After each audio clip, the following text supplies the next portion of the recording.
together collectively across the country to change the lives of Black people in our communities. The Black Women's Roundtable has been a great vehicle for bringing Black women from all walks of life together to learn from each other, but more importantly, it's a space where we can appreciate and honor and love each other as sisters. This is a space, a sacred place that I feel as though that Black women could come from to the sister that's living in a project, that we all come together and we all got a common goal when we sit at the table. Black Women's Roundtable is a place that lets you know that you're not alone. There are other women doing amazing work all around the country, and that you are a part of something that is bigger than yourself. Black Women's Roundtable make things happen.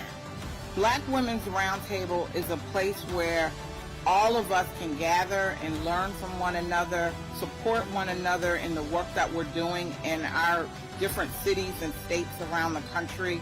And we also share what's important to Black women with other people. Black Women Roundtable is so exciting because it's given all of us a voice, a platform in which we can articulate what our challenges are, what our successes are, but it gives us a foundation in which we can launch the difference that needs to be made in our society on the local, state, and federal level.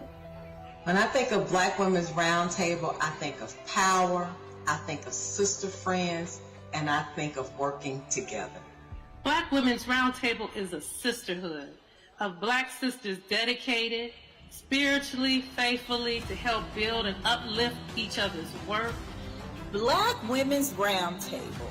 Can you imagine a power table, a round Black power table of Black women from all across the country, working together, sitting together, strategizing, organizing together? Well, that's what Black Girl Magic is about, and that's what Black Women's Roundtable is about.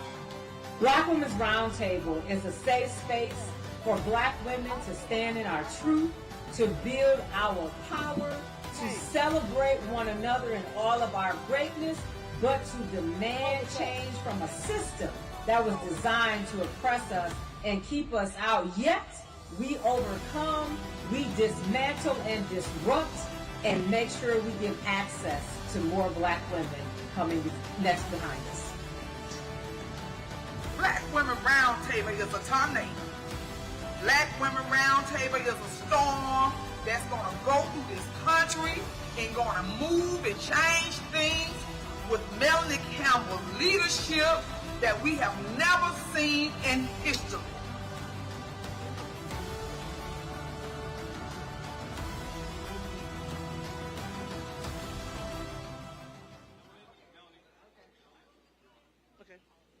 Good morning. We're not, it's production prep time. Say production prep time.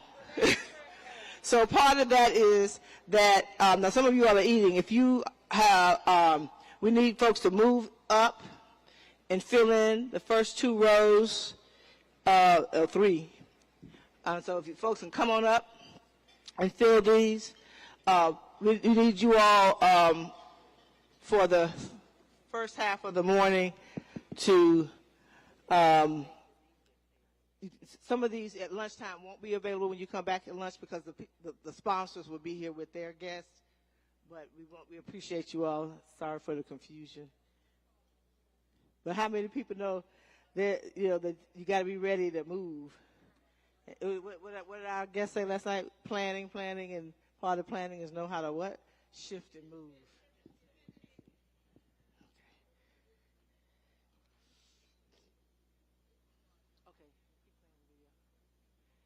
You can keep playing the videos if you want, Anthony. Thank you.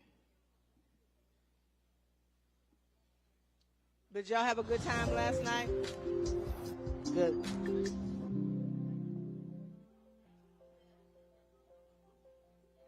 Leadership, passing the baton, the next generation is critical to make sure that we are creating a world that is inclusive, that empowers, but also creates generational wealth for our children and our children's children to come. Donna Frisbee Greenwood, she tricked me. Like, Donna asks you something, you know you can't say no. Nobody can say no to Donna. Well, I guess the trick is actually mentorship. Giving opportunity for someone younger than you to lead and to follow in your footsteps and to learn from you. PD's mentorship is like the big sister I never had. When I had had enough and I had seen enough and I reached out to her, she didn't wait a second just to take my call. And I said, we've got to do something better in the state of Ohio. This has got to stop. We can't keep being divided. We have to work together. And she actually, when she heard me, she just didn't hear me. She embraced it. And she exposed me to just a network that I didn't even know about, that I am just so indebted for her doing that. I mentor young women in Ohio, and not just young women, but some of my peers. We mentor because we need to know what each other knows. If we're going to be successful in Ohio, we all have to kind of understand what the secrets are, how to get to the table, how to leverage what we have, what we bring to the table. And so it's been my honor to join our voices together and have real impact at the table.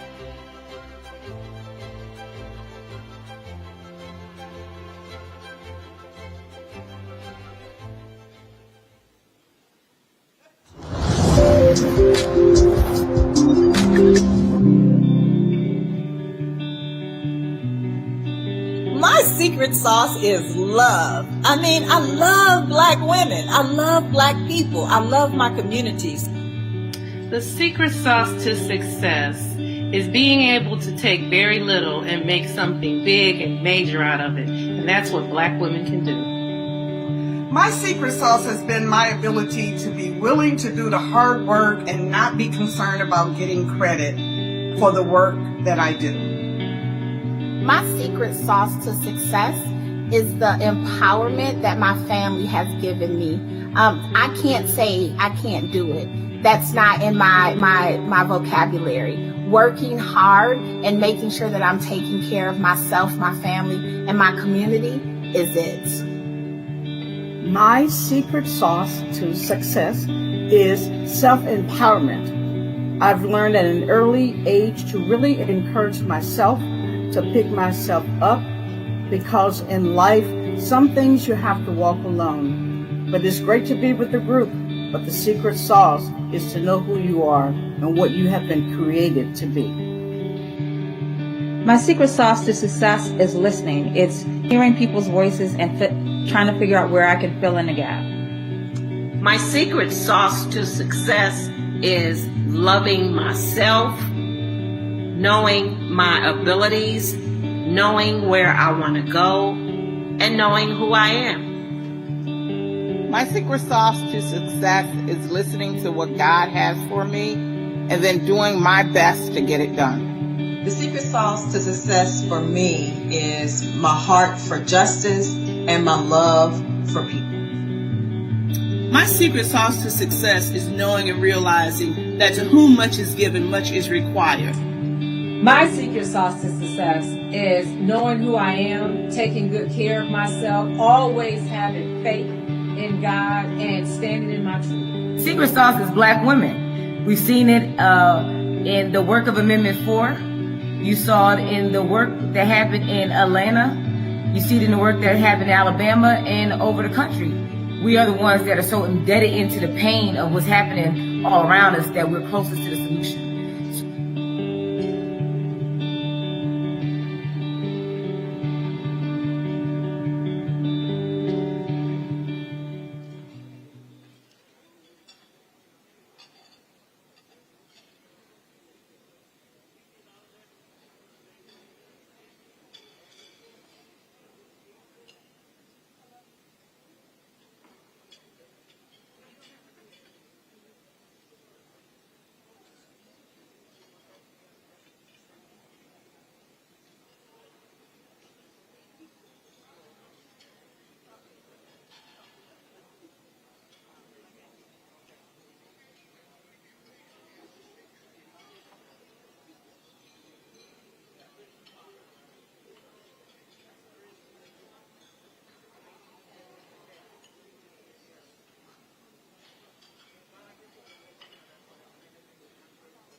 Black Women's Roundtable is pure joy.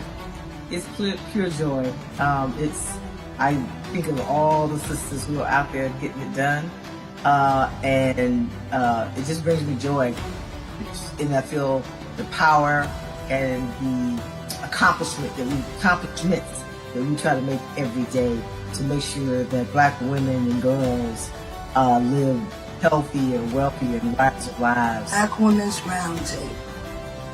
Black Women's Roundtable, our logo is BC Saka, a sack of cola nuts, the Adinkra symbol for affluence, unity, power, and abundance. Black Women's Roundtable, that's this table where all my beautiful sisters gather, and we gather in the spirit of love, unity, and power. Black Women's Roundtable is a village. It is a village of love, of mentorship. It is a village of women lifting and pulling other Black women up with them. We don't do this alone. We don't stand and say I. Black Women's Roundtable is a we, and I am proud and excited to be a part of that we. The Black Women's Roundtable is the air I breathe. It's the life that I live. Black Women's Roundtable, the sisters that are part of the Black Women's Roundtable have really worked for decades together collectively across the country to change the lives of Black people in our communities. The Black Women's Roundtable has been a great vehicle for bringing Black women from all walks of life together to learn from each other, but more importantly, it's a space where we can appreciate and honor and love each other as sisters. This is a space, a sacred place that I feel as though that Black women could come from the boardroom to the sister that's living in the project, that we all come together and we all got a common goal when we sit at the table. Black Women's Roundtable is a place that lets you know that you're not alone. There are other women doing amazing work all around the country, and that you are a part of something that is bigger than yourself. Black Women's Roundtable make things happen. Black Women's Roundtable is a place where all of us can gather and learn from one another, support one another in the work that we're doing in our different cities and states around the country. And we also share what's important to Black women with other people. Black Women Roundtable is so exciting because it's given all of us a voice, a platform in which we can articulate what our challenges are, what our successes are, but it gives us a foundation in which we can launch the difference that needs to be made in our society on a local, state, and federal level. When I think of Black Women's Roundtable, I think of power, I think of sister friends, and I think of working together. Black Women's Roundtable is a sisterhood of Black Can we dedicated pause for a second back there? spiritually, faithfully. Can we pause the video? Thank you. Hi, ladies. Good morning again. We still need a little more help, so we need folks to fill in what where Tamika is. The first 3 rows we need filled. There are empty seats at this table, so I need the folks that are in the back, all the sisters in the back. If I can get some of you all to move, because we're doing production with this, and we don't need to have empty chairs, and so we need your help. Can I get you all in the last 2 rows?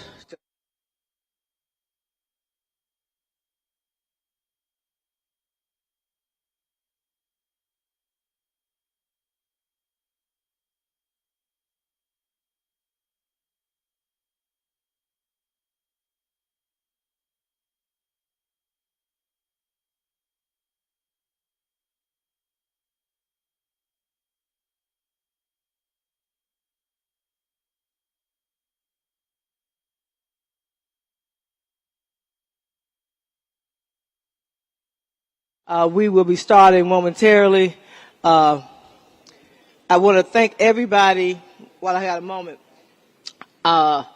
for being flexible. We know this is not Thank everyone for being flexible. Yesterday, Hill Day was great. Shh. Okay, y'all. All right. Okay. All right. I'll let me know when I can talk. I love y'all. Okay. So I want to thank everybody for yesterday, being flexible.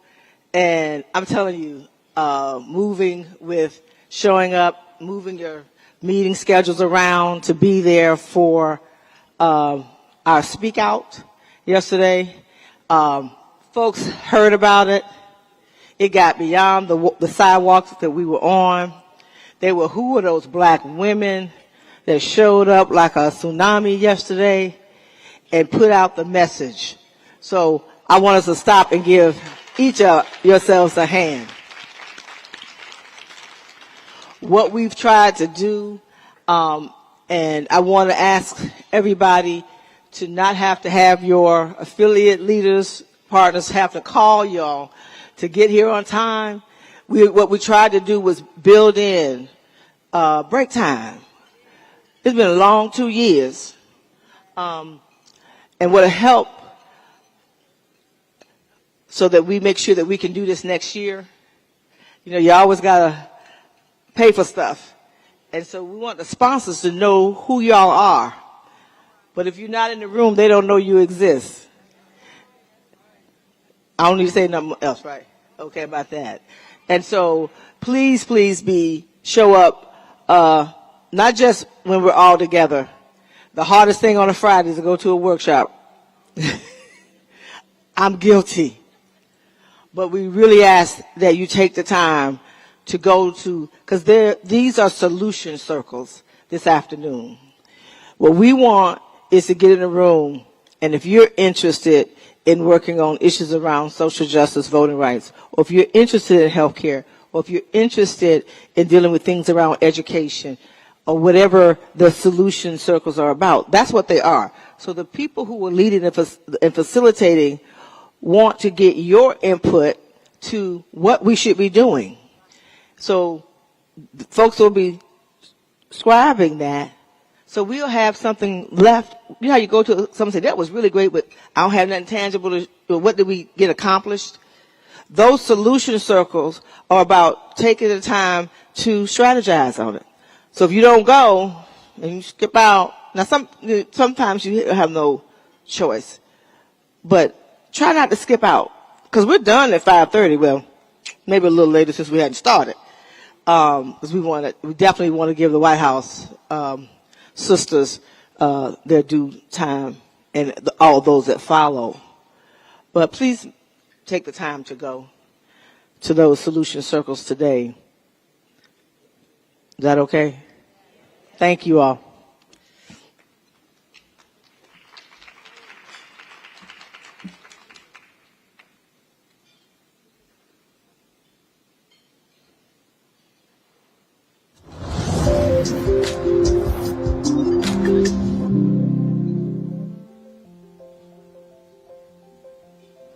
Leadership, mentoring, passing the baton, the next generation is critical to make sure that we are creating a world that is inclusive, that empowers, but also creates generational wealth for our children and our children's children to come.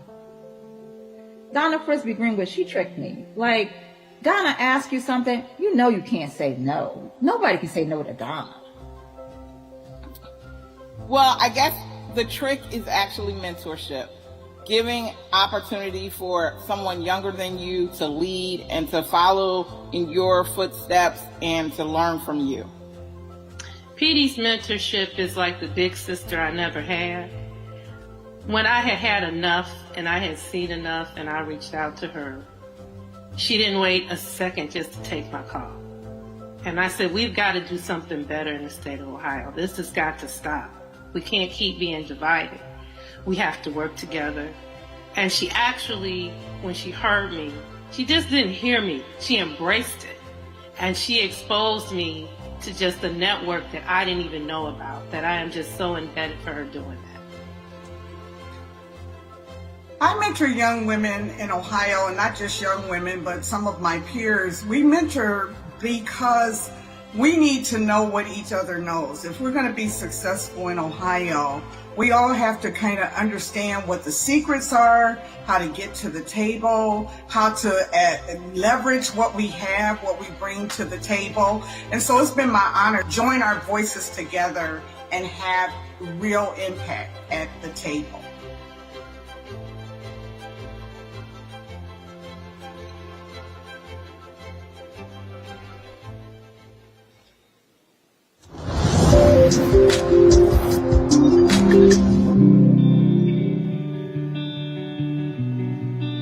My secret sauce is love. I mean, I love Black women. I love Black people. I love my communities.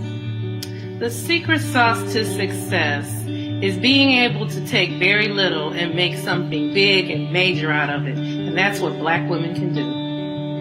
My secret sauce has been my ability to be willing to do the hard work and not be concerned about getting credit for the work that I do. My secret sauce to success is the empowerment that my family has given me. I can't say I can't do it. That's not in my vocabulary. Working hard and making sure that I'm taking care of myself, my family, and my community is it.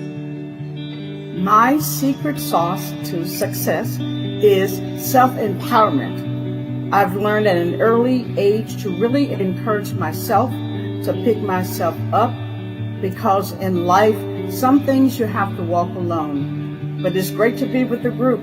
But the secret sauce is to know who you are and what you have been created to be. My secret sauce to success is listening. It's hearing people's voices and trying to figure out where I can fill in the gap. My secret sauce to success is loving myself, knowing my abilities, knowing where I want to go, and knowing who I am. My secret sauce to success is listening to what God has for me and then doing my best to get it done. The secret sauce to success for me is my heart for justice and my love for people.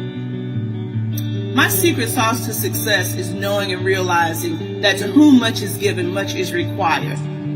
My secret sauce to success is knowing who I am, taking good care of myself, always having faith in God, and standing in my truth. Secret sauce is Black women. We've seen it in the work of Amendment 4. You saw it in the work that happened in Atlanta. You see it in the work that happened in Alabama and over the country. We are the ones that are so embedded into the pain of what's happening all around us that we're closest to the solution.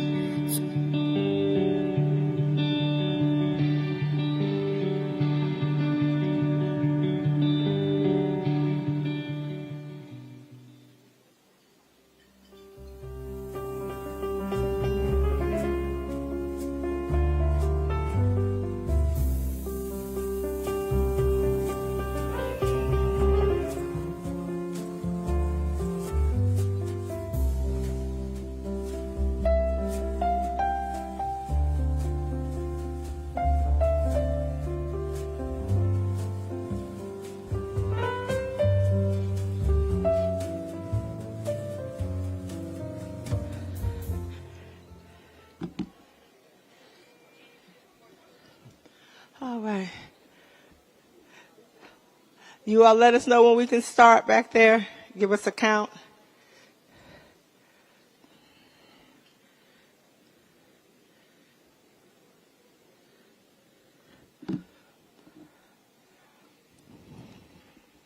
Good morning, good morning, good morning. How you doing, Black Women's Roundtable? No. How you doing, Black Women's Roundtable? Yeah, that's what I'm talking about. Yes, we ready to fight, we ready to win, and have fun at the same time. That's what we're about. So, welcome to all of you in the power table room. Our sisters at the White House, you're in the power table. You're at the power table.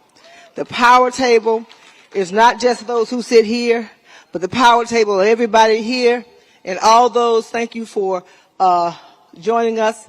Those who could not be in person, to register to join us virtually. One thing COVID has taught us, besides the challenge of it, the health challenge it is, but also taught us we can. I didn't know I could sit and look at a computer and feel like I'm sitting next to you sometimes. So we've gone through that for 2 years, and we were blessed to be able to come together for the first time like this since 2020. So can we get an amen? And so now we're going to move to our first power table talk number 1. And power table talk number 1 is focused on black women leading in the Biden-Harris administration. Can we give the Biden-Harris administration a show of love through how we clap for some awesome, awesome sisters? You know, it looks good on and you know, any job you have, anything you have, it can look easy on the outside, but when you're in the inside, and you really, when you serve, I've never been in the White House serving, but I've worked for a mayor. Your life, not your life like it was before you went into that bubble. So for them to be able to come and spend some time with us this morning, we know, we see what's on television. They see it in real time every day. And they see it in the departments, some of them as well. So we're going to have a briefing from them. And part of that will be an update on, y'all ready? Judge, Ketanji, Brown, Jackson. What do we want? Confirmation. Confirm. Judge, Ketanji, Brown, Jackson to the U.S. Supreme Court. So we have with us to facilitate this session Sister Denise Rolock Barnes, publisher of the Washington Informer. Is she here? Oh, okay. Come on up, Denise. And this sister, she is a powerhouse. She has led in this, not just in this community, but in this nation, because she headed up the National Newspaper Publishers Association. But she never, as she ascends on national level, she never forgets what happens right here in our communities. And if you ask Denise something, to show up for something, she's going to show up. And we hadn't had a chance to be together in a long time. But when you're talking about, when we say black, you know, telling the story of black America, telling the story of D.C., Maryland, and Virginia, and in many cases telling the story of what's going on globally and making sure that our messages are out there, our stories are being told. There's no one that I have in all the years, and I'm not saying that because you're standing here, who has been more consistent. And we have to make sure that we are consistent in supporting our black newspapers, our black news. So I'm going to say about that. I'm going to turn this over to Denise to call our illustrious power table number 1, Sisters, to the stage. Denise. Good morning. And thank you very much, Melanie. I really appreciate this. It's an honor to be here this morning. We have been vaccinated, boosted, tested, retested, rested, fed, hydrated, and now it's time to go to work, right? It's time to go to work. So I'm going to bring our panelists up, and I'll stand here. Then I'm going to be seated with you. So if you just proceed to the left, okay? And we're starting late, but we want to end on time. So I hope they will forgive me for not reading these illustrious bios. But I'm going to tell you who's with us this morning. We're so honored to have Sandra Ford, Special Assistant to the President for Public Health and Science. Kalisha DeSources Figures, Special Assistant to the President for Gender Policy, the Gender Policy Council. Joelle Gamble, Special Assistant to the President for Economic Policy, National Economic Council. Okay. Nicole Tisdale, Director of Legislative Affairs, National Security Council. And is Deanne here? Deanne. Millicent, Deputy Policy Director for the Office of the Vice President.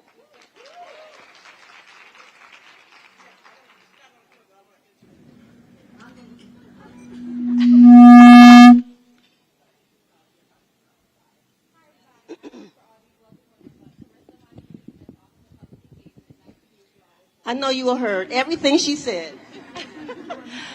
Hi, everybody. Carissa Smith. I work for these lovely women you see on stage in the Office of Public Engagement. We're really happy to be here this morning with you all. Wonderful. Grab this mic over here. Move in place because you're going to sit together.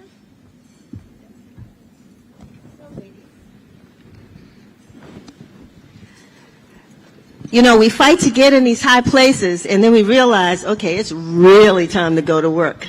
And I know that you all seem really prepared for this, and I think we have an audience of sister friends out there that are excited that you're there. Probably didn't know you were there.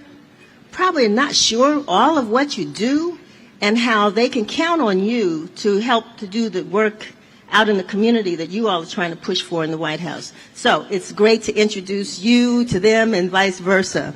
I'm going to start with my first question, which is, what is your role, your office's purpose, and your issue areas of focus? And if you would just introduce yourself as you give that explanation, that would be great. And I'll start right here with you. Hello. Again, I'm Kalisha DeSuze Figures. I am with the Gender Policy Council. So the Gender Policy Council is the first ever of its kind. It was established by an executive order signed by President Biden a little bit over a year ago with the goal of ensuring that we had a strategic plan and vision for advancing gender equity and equality both domestically and globally, and that was part of everything that we did. So whether it's economic policy, health policy, across the board, thinking about education, thinking about infrastructure, that we ensure that we have a clear lens on advancing gender equity and equality. Hello, can you all hear me? My name is Deanne Millicent. I'm the Deputy Director of Policy in the Office of the Vice President, and my role is to advance the policy agenda of the Biden-Harris administration. As I'm sure many of you know, the Vice President is a hand-in-hand, side-by-side partner of President Biden's, and she is working with him directly to advance his policy agenda of helping families, lowering costs, and helping our overlooked and underserved. Wonderful. Good morning. I'm Dr. Sandra Ford. I'm the Special Assistant to the President for Public Health and Science in the Domestic Policy Council, also run by Black Girl Magic Susan Rice. So my job, yeah, just a little high five for that. Domestic Policy Council is kind of the catch-all of everything. It's a huge group. We do everything from racial justice and equity to health and veterans, economic mobility. So it's a really busy group, and I am in my group on the health and veterans team, and so I provide the physician's perspective, and I also have a public health background, so sort of the real feet on the ground kind of subject matter knowledge. So thank you. Welcome. Good morning. There we go. Good morning. My name is Nicole Tisdale. I'm Director of Legislative Affairs on the National Security Council. The National Security Council may be the least familiar for you all in terms of what we do, but we coordinate the President's policy agenda domestically and abroad on all matters related to national security and military service. And so at the White House, we coordinate with all of the other councils to kind of weave in the national security message and the foreign policy message to advance the President's priorities. Hi, it's a pleasure to be here. My name is Joelle Gamble. I'm Special Assistant to the President for Economic Policy. I work on the National Economic Council. And the National Economic Council is responsible for coordinating the president's economic policy agenda, both across the interagency and then also working across components with Congress. So we worked on things like the American Rescue Plan, like the bipartisan infrastructure law. And we also coordinate administrative actions, like on issues of medical debt or student debt. And so we're also busy and also working across the teams that all these lovely ladies work on as well. Fantastic. Yeah, let's give a round of applause. So the president gave his State of the Union address last week. I mean, it was very, very highly anticipated. A lot of folks a little critical because, you know, I've read some editorials where they didn't hear enough of the word black in his speech. However, in some of the issues he raised, of course, and the policies include us. We know that, but we were listening, maybe didn't hear it. So this is your opportunity to do that and to really tell us what accomplishments you're most proud of in the year of the administration that you think specifically are of interest, have impacted the lives, and are important to black women. And I'm going to start down there with you, Joelle, since you were the last. Happy to. And yes, I do think that it is on us to make sure that we are communicating the importance of black women to the economy in particular, which is the area that I work in. So first of all, I just want to say that this is a historic economic recovery. We have seen the labor market bounce back in a way that we have never seen before at an unprecedented rate. And the reason why I think that that is important is because we know that often black women are the first fired and the last hired. And so if we do not actually design a rescue package that is designed to grow the labor market quickly, black women will be left behind. We still have work to do, of course, but I do think the American Rescue Plan and the intentionality of all the investments we made across sectors, including in sectors like education and childcare, including the money we sent to states and localities, was instrumental in making sure that we had a speedy recovery, but we still have work to do. That's why the president is still committed to investing in things like childcare, which you did hear in the speech, for instance. Childcare where black women are disproportionately represented. Childcare where actually, if you look at the income data, black women are paid less than white women, and so we actually do need policy in this area to make sure that we are supporting our black women workers. And so I do think that is an incredibly important part of the agenda moving forward. It's part of the work that we do on the National Economic Council and across the White House, and so I hear you on that. It was a mention, but you know, we really need to put the emphasis on the fact that we do really care deeply about growing the economy in a way that is equitable. Sure. So one of the things that we are working on in the National Security Council, which I'm very proud of, is we are responsible for countering disinformation. And so what does that mean? When we talk about disinformation, you all have heard people talk about how it can be false information or it can be misleading information. And so on the National Security Council, we work to make sure that you all, as you are working on your civic engagement, when we're talking about electing you, getting you to the polls, we are trying to make sure that you're not dissuaded from going to the polls because there's disinformation out there about where to vote, who to vote, what this country is doing for you. That is our democracy building. And that fits into our national security priorities because a lot of the disinformation that we saw in 2016, in 2018, that was from what we call foreign state actors. So that was coming from governments of Russia. We see disinformation coming from China. And they are targeting, we now know, post-2016 and 2018, that black communities were targeted more than any other community. So when you see things that are online that are telling you this government doesn't care about you and there's no reason to vote, sometimes that's coming from your neighbor, but sometimes that's coming from people that are abroad, from governments that are abroad.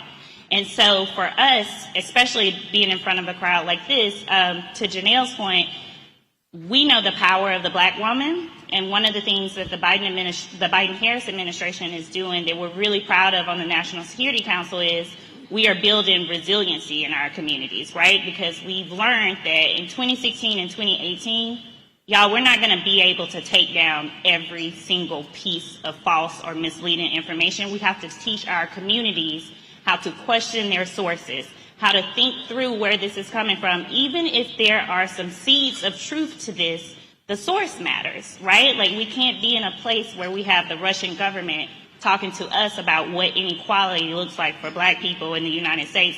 Because please believe, we have a lot to do, but they have more to do. And so the Biden administration has been very focused on that, because the amount of disinformation that is being fed into the Black community, we see it not just with our elections, we see it with COVID, we see it with the racial justice movement.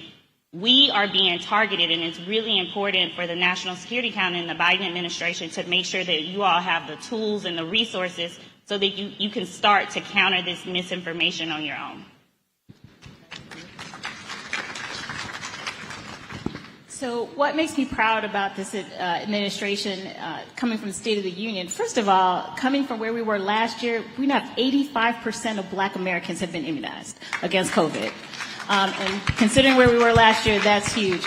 So I'm a pediatrician by training, and what makes my heart sing is the fact that Black child poverty is the lowest it has been on record. That's huge. As a mother, as a Black mother, I've never seen an administration put this much focus not on maternal health, but on Black maternal health. That's huge. We have so many resources poured into this, from bias training for physicians, because we know that racism is a part of this, to making sure that, most important, we have our postpartum coverage for Medicaid has gone from 60 days to a year in many states, and hopefully in the next few months it'll be across the nation. So this is transformational for us. And so when you talk about what brings me joy, these are just some of the things, but the focus specifically on us is unprecedented. So I'm very excited to answer this question, because in our policy shop, this is one of the directives, this is the mission of the Vice President. I worked for her when she was a senator in her Senate office, and we came to the White House, and our directive was to make sure those who are underlooked, who are overlooked and underserved are seen in this White House.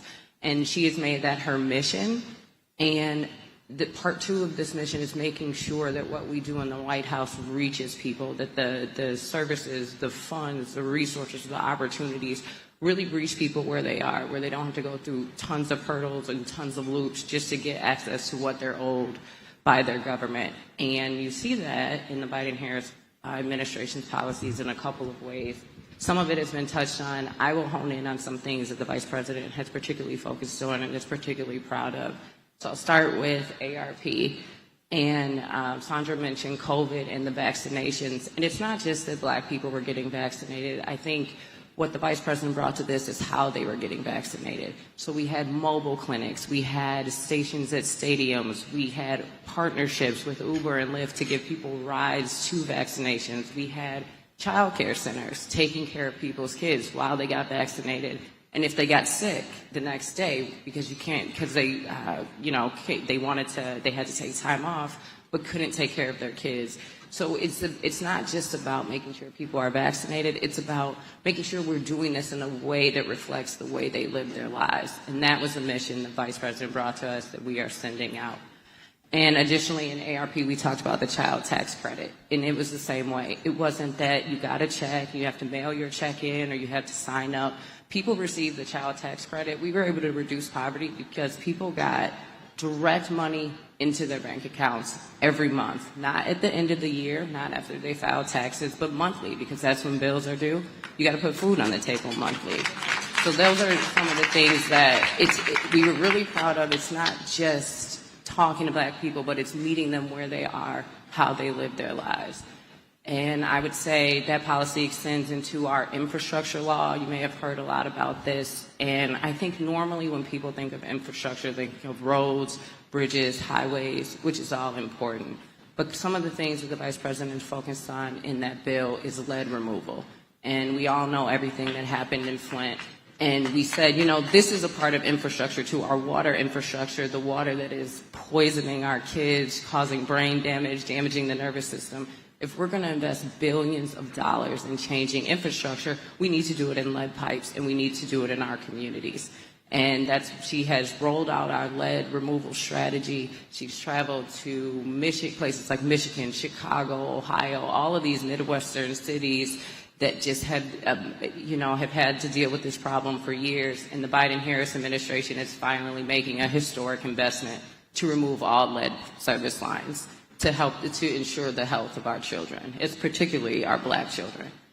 The other thing I would mention in the infrastructure law that I think is particularly important for Black Americans is our broadband. And the Vice President's taken a leadership role. We have all seen during the pandemic the impact of the digital divide.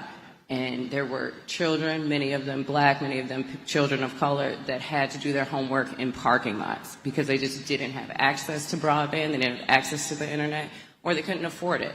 And the infrastructure law has made a historic investment to make sure every single American has access to affordable internet so the children can do their homework, so people can apply for jobs, so small businesses can connect better to their customers. And that is one of the things that is going to, as we were talking about the economy, just really close the gap for Black Americans and others in this country. And then a couple of last things I will mention. This is the stuff that I think I'm probably the most proud of. We mentioned maternal mortality.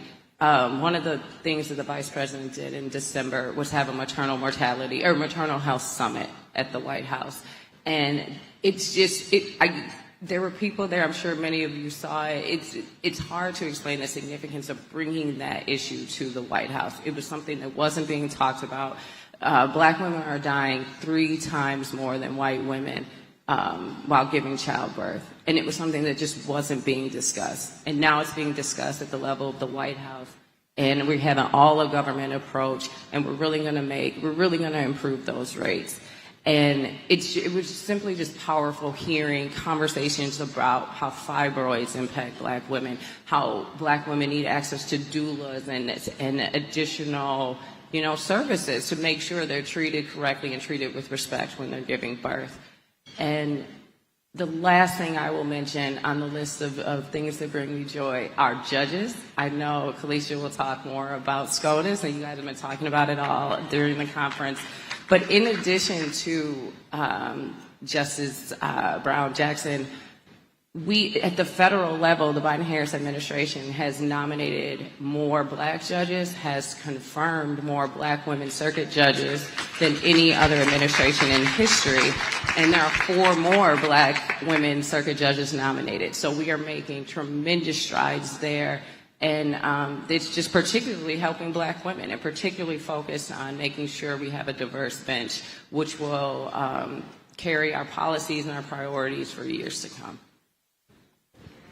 So my colleagues touched on so many incredible things, and I think the joy of working for the Gender Policy Council is to be able to touch across many of these different issues. So Joelle spoke about the economy, and we're laser focused. Just, next week we're looking into marking Equal Pay Day, which we know isn't Equal Pay Day for Black women, right?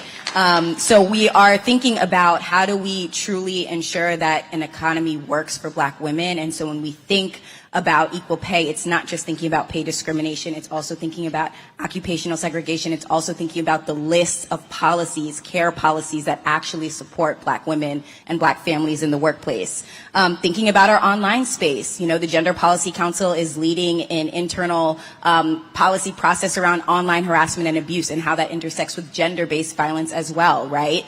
I think, everyone in this room knows we're not only facing all the vulnerabilities we spoke about as a Black community, we also face so many different vulnerabilities as women, as Black women, and Black girls on online spaces. Sandra and Deanne both spoke about our maternal health work, which GPC is just excited and thrilled to be at the table on. And I think for me, I just brought my second child into the world 5 months ago. So I was waddling around the White House campus as a Black mama, about to give birth. And I think the point there is a White House title, where I went to school, none of that protected my fears in walking into a hospital and thinking about giving birth. None of that mattered, right? And so I think that's the crux of what we're getting to in addressing our Black maternal health crisis, that we need to really look at what is happening within systems at large and how, the experiences of Black women are particularly looking different within these systems. I just want to give a moment of just shining and spotlighting Black girls, which is something that I am really excited to work on. at the Gender Policy Council.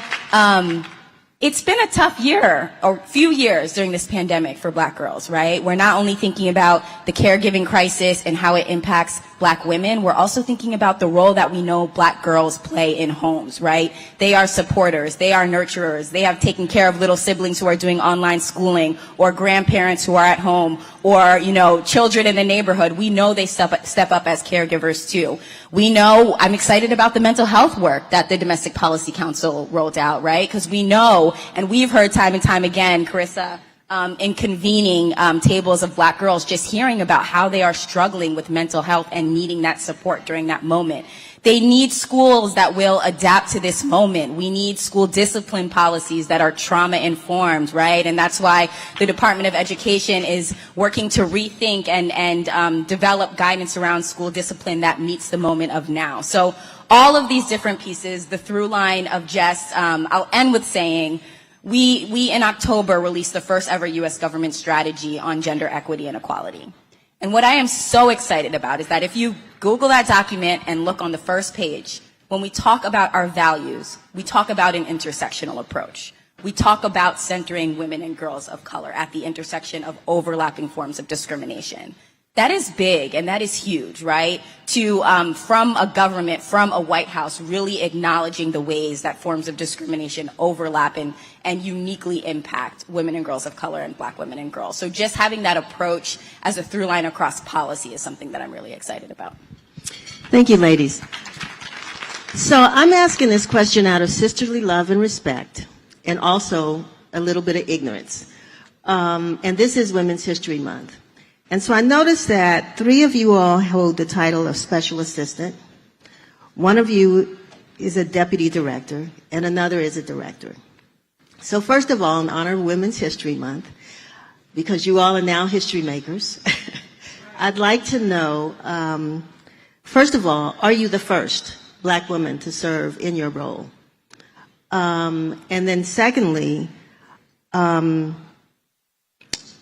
how do you make sure, as a special assistant or a deputy director or a director, that your voice is heard at the table? Does that happen? So I'm going to start back down at the end. No, those are with both you, Joelle. Really important questions. I know that there was a Black woman who was a deputy director of the National Economic Council, but there has not yet been a Black woman who's been the director of the National Economic Council. However, there are a number of women in the administration who were first, including the chair of the Council of Economic Advisors, who was actually the dean of my graduate school, Cecilia Rouse. So she is basically the top economist in the country right now, and she's a Black woman. And then I get the pleasure of calling my friend Janelle Jones, who was the first Black chief economist and first Black woman chief economist at the Department of Labor. And so there are some firsts in the econ space for Black women. But, you're getting at, your second question gets at a very good point. Just because you are in the room doesn't mean you're at the table, and just because you're at the table doesn't mean you have power. And so we have to be really intentional about how we move through spaces. Sometimes I have to have sharp elbows, but I try to make sure I have open arms, especially when I'm working with other Black women, with people who are younger than me, with people who I know don't have the same title I do, because that's actually how you get stuff done. You get stuff done together. And so you just got to be at the table to make room for people so you can actually move policy processes in a way that is equitable and actually brings people to the table. And so that's a lot of how I think about that work. What does that mean in practice? That means coming, frankly, 110% every single time, coming to a meeting prepared with the scope of work, knowing who you invited to your meetings, knowing what their contributions are going to be so that you can have a conversation where everybody knows why they're there. And I think that that's actually how you can get things done in a way that is kind of building power as you go along, building power as you make policy, not just having a few people in the room try to, elbow their way to the top and be the smartest person in the room. So I think that's how I would answer that question. I would probably just tag on to what Joelle is saying. I literally wrote down being in the room and being empowered. I will tell you all to the very direct question. I have no idea if I am the first Black woman as a director of Leg Affairs in the National Security Council, but I'm going to say probably.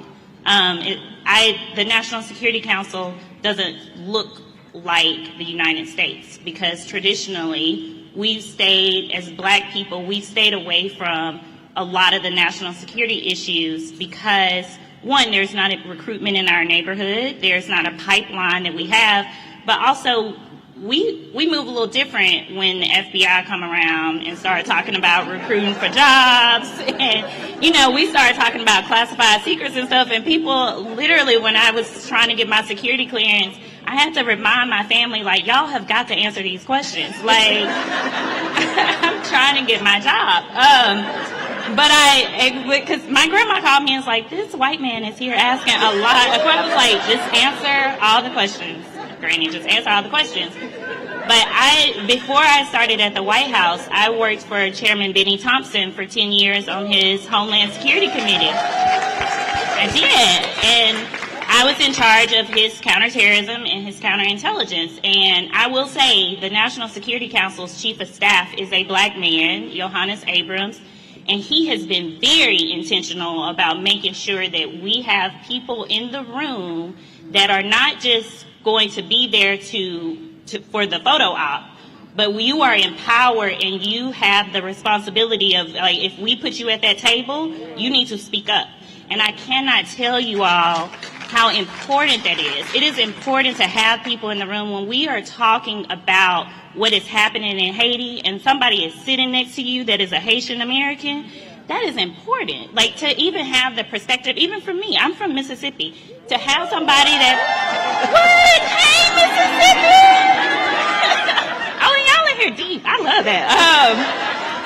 So I'm from Mississippi, so my perspective of what it is to be a Black American is going to look different from what it is to be a first-generation immigrant, and to have those folks at the table. But it's also some of the things that we don't ever think about. Like, we are trying to figure out policy right now, and we're trying to make sure that we're not, terror finance is a really big issue for us. And this comes across in the NEC. If we're talking about crypto and all this stuff, like, there are a lot of criminals that are using crypto. How are we making sure that it is very difficult for a terrorist or a criminal to use crypto, or to be using our payment platforms like Cash App and PayPal and things like this, but I still need to get my hair braided. So now this cannot be so complicated that my small businesses over here that are also using those platforms are now going to be hindered. And that balance matters, because you have people in the room. They are only focused about the terrorism. They don't have the perspective of, like, there are whole communities, there are whole payrolls that are being paid out of Cash App and PayPal. So we need to be careful when we are making these rules. And so I say that to say, like, even when I had a little bit of hesitation about coming to the White House, because when you work for Chairman Thompson, he lets you work. And he's like, you just do it. And I remember going to Johannes and saying, like, I don't know that my voice is going to be valued in the national security space at the White House like it was when I was on Capitol Hill. And we had a very candid conversation. And he's like, I'm going to just let you work. And having the people at the White House that not only give us these jobs and these titles, but to have people above you that will say, well, what did Nicole say? Has anybody run this by Nicole? That is what is important too. You have to have people that are going to make space for you at the table, empower you, but then they are also going to continuously say, like, this is something that you need to check in with her. And it works. Like, even literally on the way over here, Carissa, who we love, who got us all here, we all doing 50 different other things, and she advocated, and, like, this community needs to hear you all. But she told me this morning, she was like, I met with some Black women who are working on human trafficking and missing and exploited Black women. And I was like, Carissa, you have got to connect me with these people. The Biden-Harris administration just put out an EO on human trafficking. And I said, one of the things that we were talking through as we were meeting with the different groups, we kept talking about how human trafficking and missing and exploited children impacts Black communities. And so y'all are tracking where the national security comes in, that the human trafficking happens abroad. People get switched. They're moving between countries. Also, it's a lot of money that is changing hands. that is the power of our network at the White House, and having people, you can literally go down the hall and be like, y'all, we're doing some stuff on human trafficking, and I need to make sure we have some black people at the table. And then you bring them to the table and you empower them and you say, no, we're not going to go talk to Congress until we go and talk to these groups and these communities. No, we don't have a legislative plan if we have not talked to the communities that we need to. And so I say that to say, window dressing happens. It is not happening in this administration.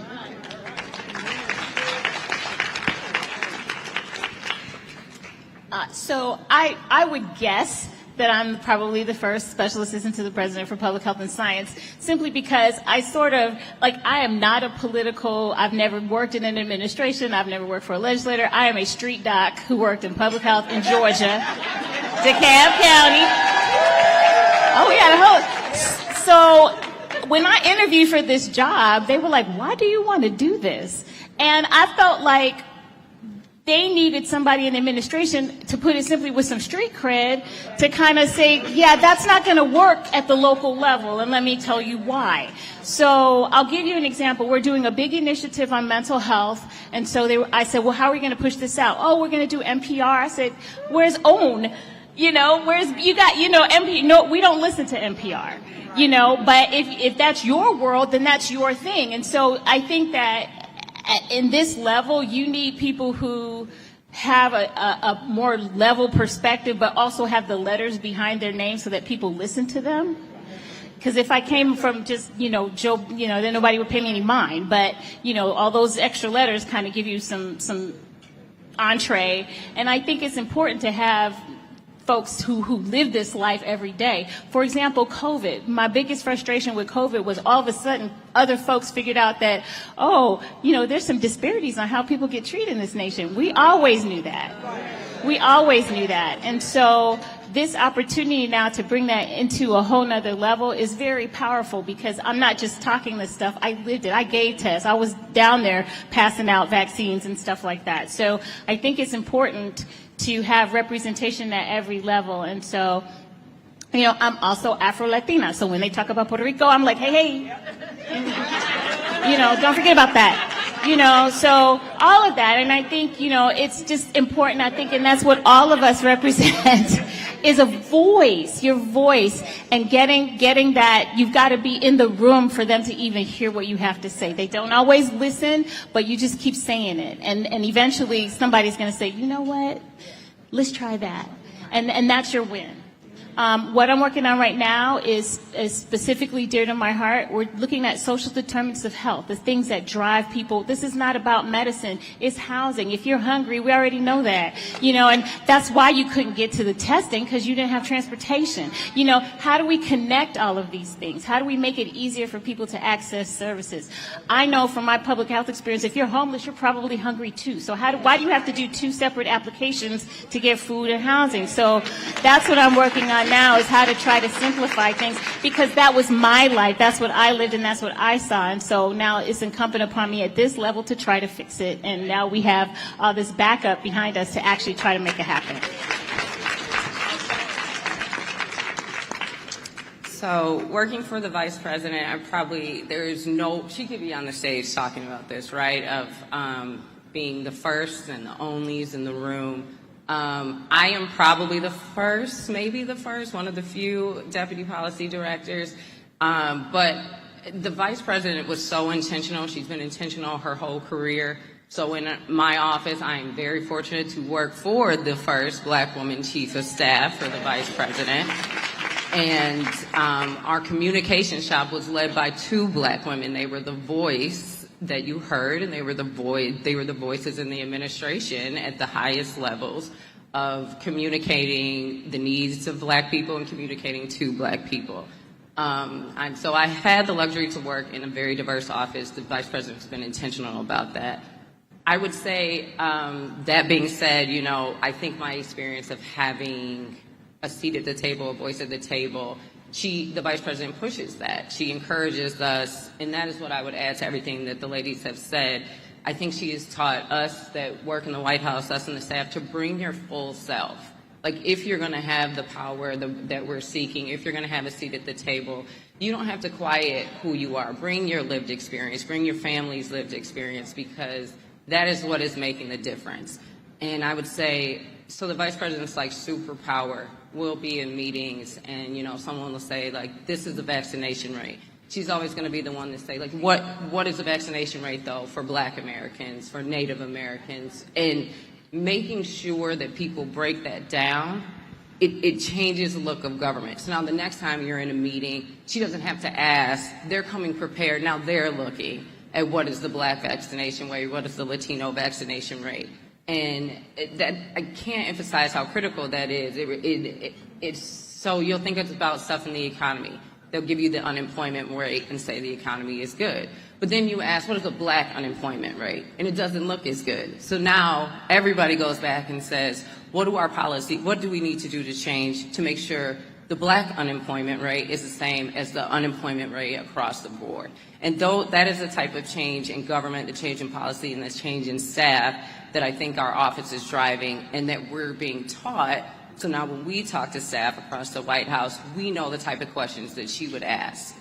So we can ask those questions, and then you see policy really changing. And so that is what I will say our office has taught me, the Vice President has taught me, and we're able to bring.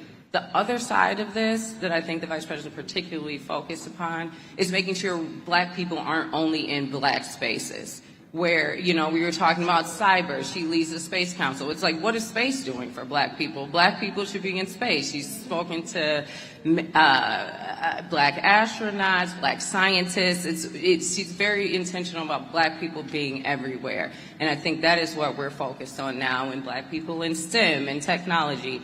And so that is where I think there's room for opportunity in the White House. There's room to grow, and that is what we are trying to do, and these ladies up here are doing it with me. I will start by saying we're usually scrambling and running around, and I don't think ever have had the chance and opportunity to sit down together and actually just appreciate the many places that we exist within the building and what that means for policy. So I've just been listening to my colleagues, feeling a little bit safer and sounder in all the work that we're doing, just knowing that they are there leading that work. What I will say, so first ever Gender Policy Council, so I think innately the first role, but I think specifically I was hired to be a special assistant to the President for Gender Policy, but also to be the council's senior advisor on Black, Indigenous, and women and girls of color. So to make sure that we are interlocking very closely with the racial equity, racial justice work that's led out of the Domestic Policy Council, and that we're thinking about what holistic equity means. So I think in and of itself, having a role dedicated to that is a first.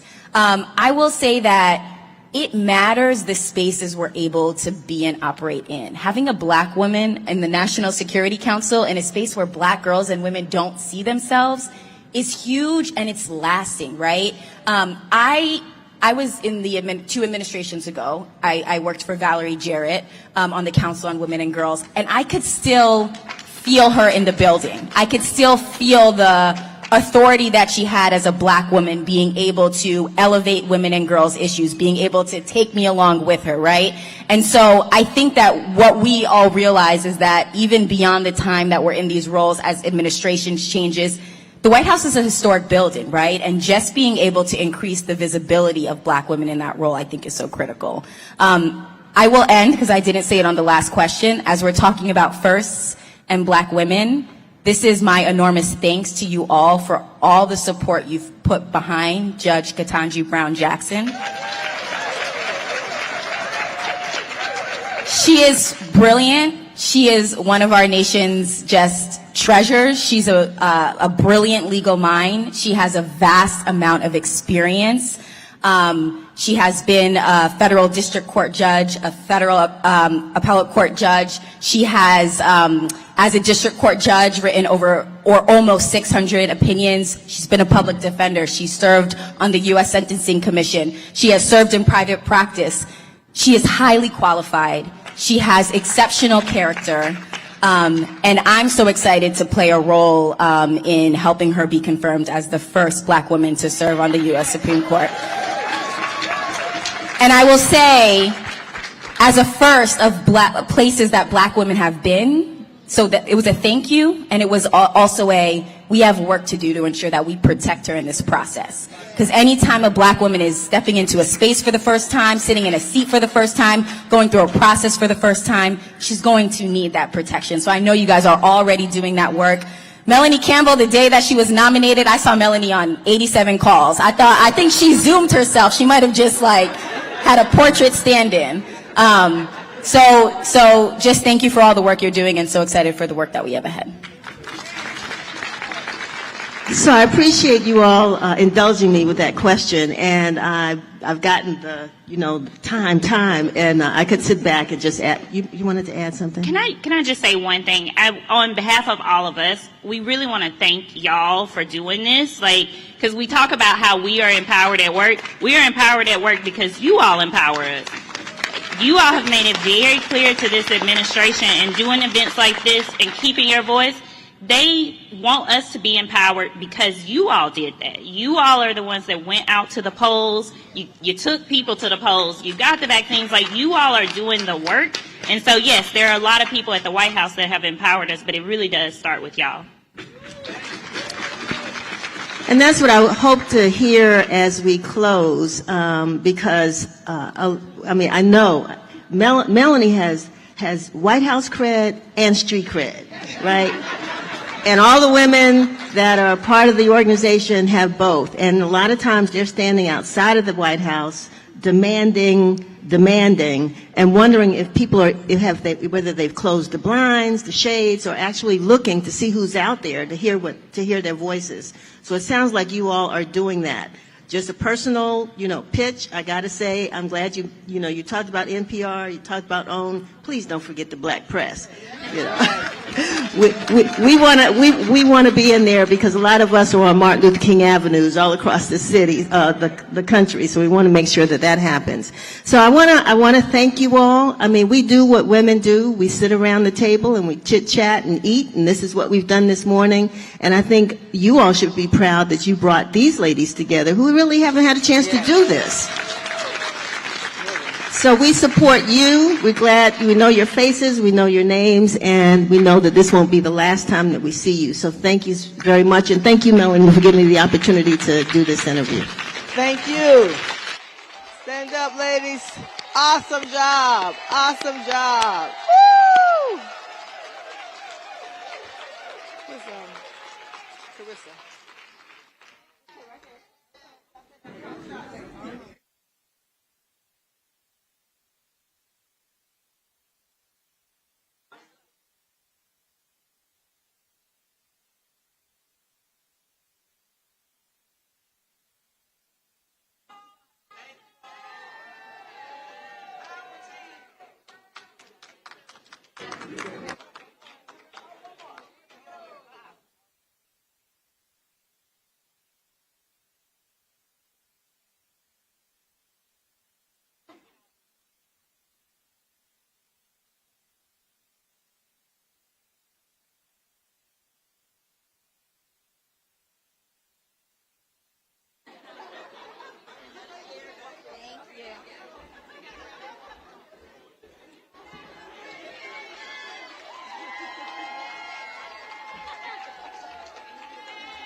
Audience, we're taking a 5-minute break, and then we'll go right to the next power table. So 5-minute break. Those watching, you can take a 5-minute break, and we'll be right back.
Ariel, come on.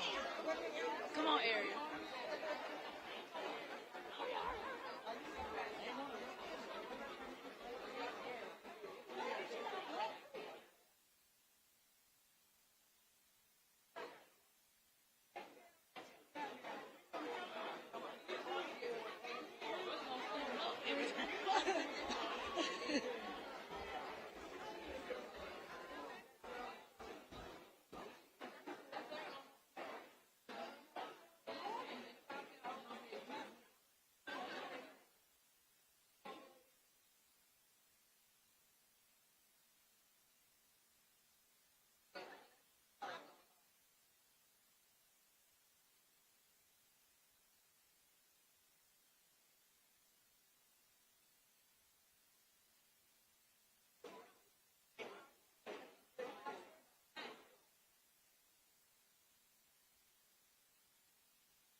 Give us a countdown when we go to, ladies, how you doing?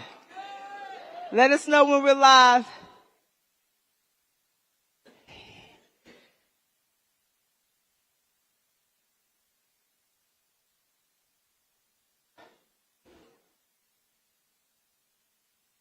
And ladies again, how was that panel for you? Some powerful young sisters, huh? Young, seasoned, very intergenerational as well. And we were rushing because we wanted to at least let them go and take a picture with the girls. Was that okay? They didn't get to talk to them because they had to get back, but what they see is what 100 black women say? What they'll be is what they say.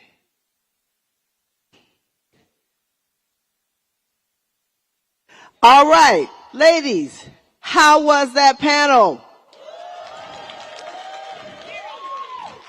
And those out there watching, use hashtag BWR Summit. No, excuse me, 22 BWR Summit. Is that right? Do I have it right? Okay, correct me. Okay, thank you. All right, out there and in here, if you really enjoyed that, please take the time to use hashtag BWR Summit 2022. Hashtag BWR Summit 2022. And let them know, the White House know, the Biden administration, Harris administration know that those were some, that you thought these were some powerful, thoughtful, brilliant sisters inside of that administration. That's part of what we voted for. That is the power of the sister vote. That is the power. We talk about power table. They are a power table inside of that White House. And so it was really good to hear and see. I learned some things. I didn't know there was a young sister over there dealing with, security issues. And she didn't just start. Powerful. So next, we will have Power Table number 2. Power Table Talk number 2. And the focus of this is Black women leading in the boardroom, the bargaining table, and philanthropy.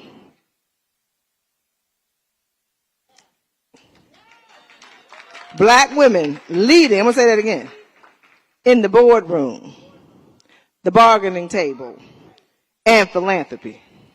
So we're going to have this Power Table Talk moderated by a sister friend who is also the co-editor of the Black Women's Roundtable report every year. She is a dynamic researcher, dynamic, what's the term now? Because you help people to brand themselves. So there's a formal title, you call it. Business coach. She leads women, helps women to find their voice in a brilliant way.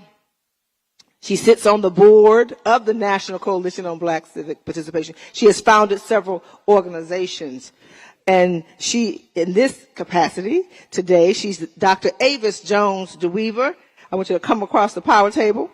And she's the founder and president of Insight Unlimited LLC.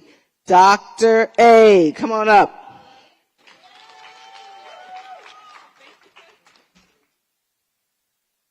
Thank you, ladies. Good morning. And in addition to Insight, I'm going to plug my brand new organization, the founder of the Exceptional Black Woman Network, since I'm in a room full of exceptional Black women.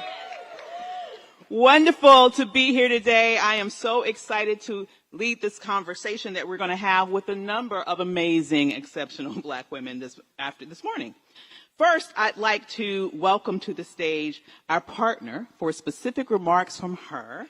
That would be DeConte Mins-Cole, Vice President of Global Philanthropy of the Mid-Atlantic area for J.P. Morgan Chase. All righty.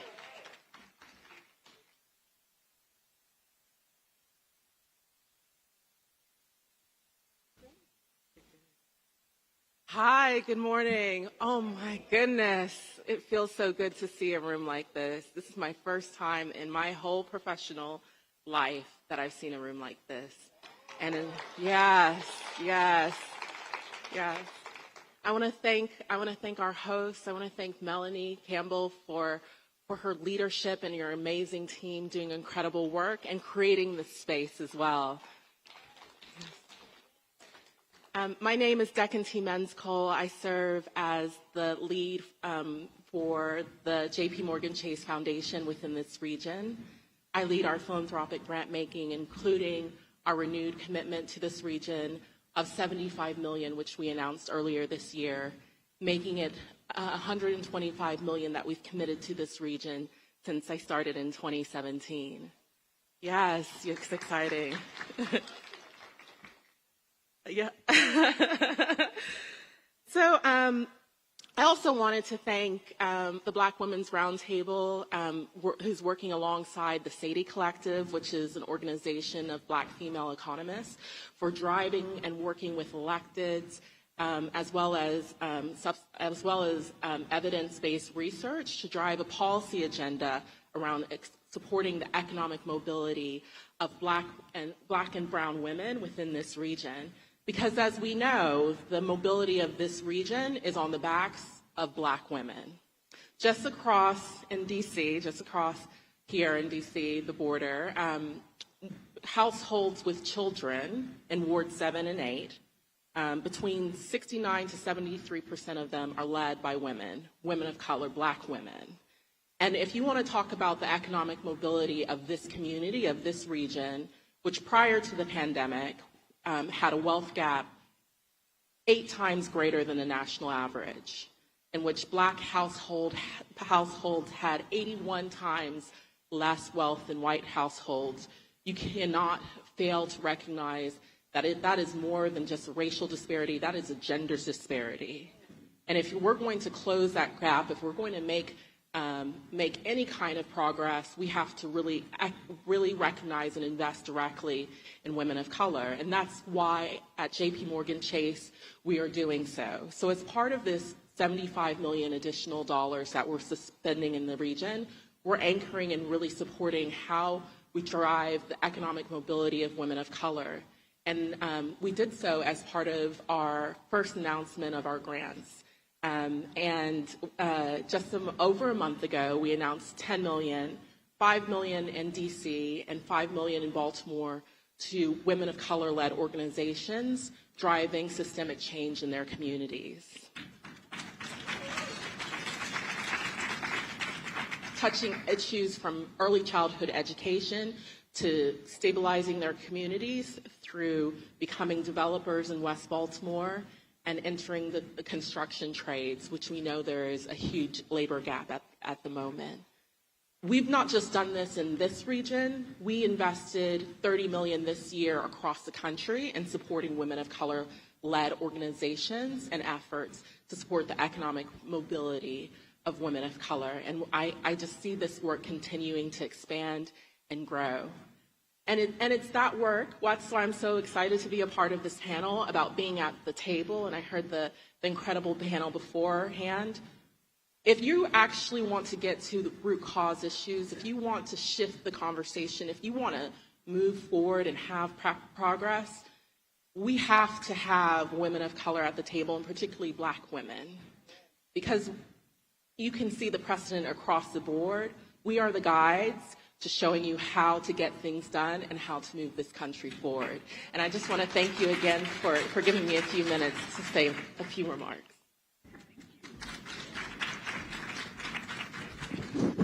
Thank you so much. Next, I'd like to introduce and bring up to the panel Diane Babineau, board member, retired executive vice president of the International Association of Machinists and Aerospace Workers.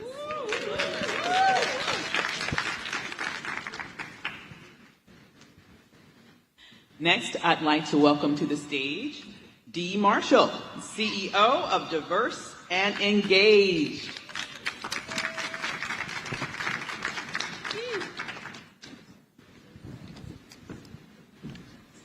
Okay, everybody in the room wants those pants.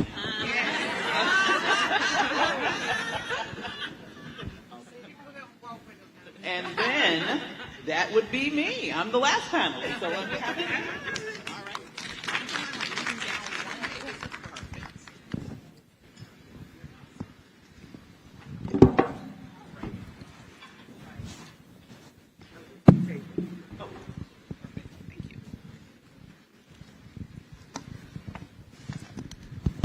Alrighty. Hello, ladies. How are you?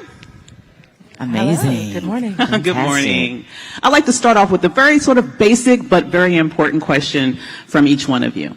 And that basic but important question is, why is it important to have Black women in leadership?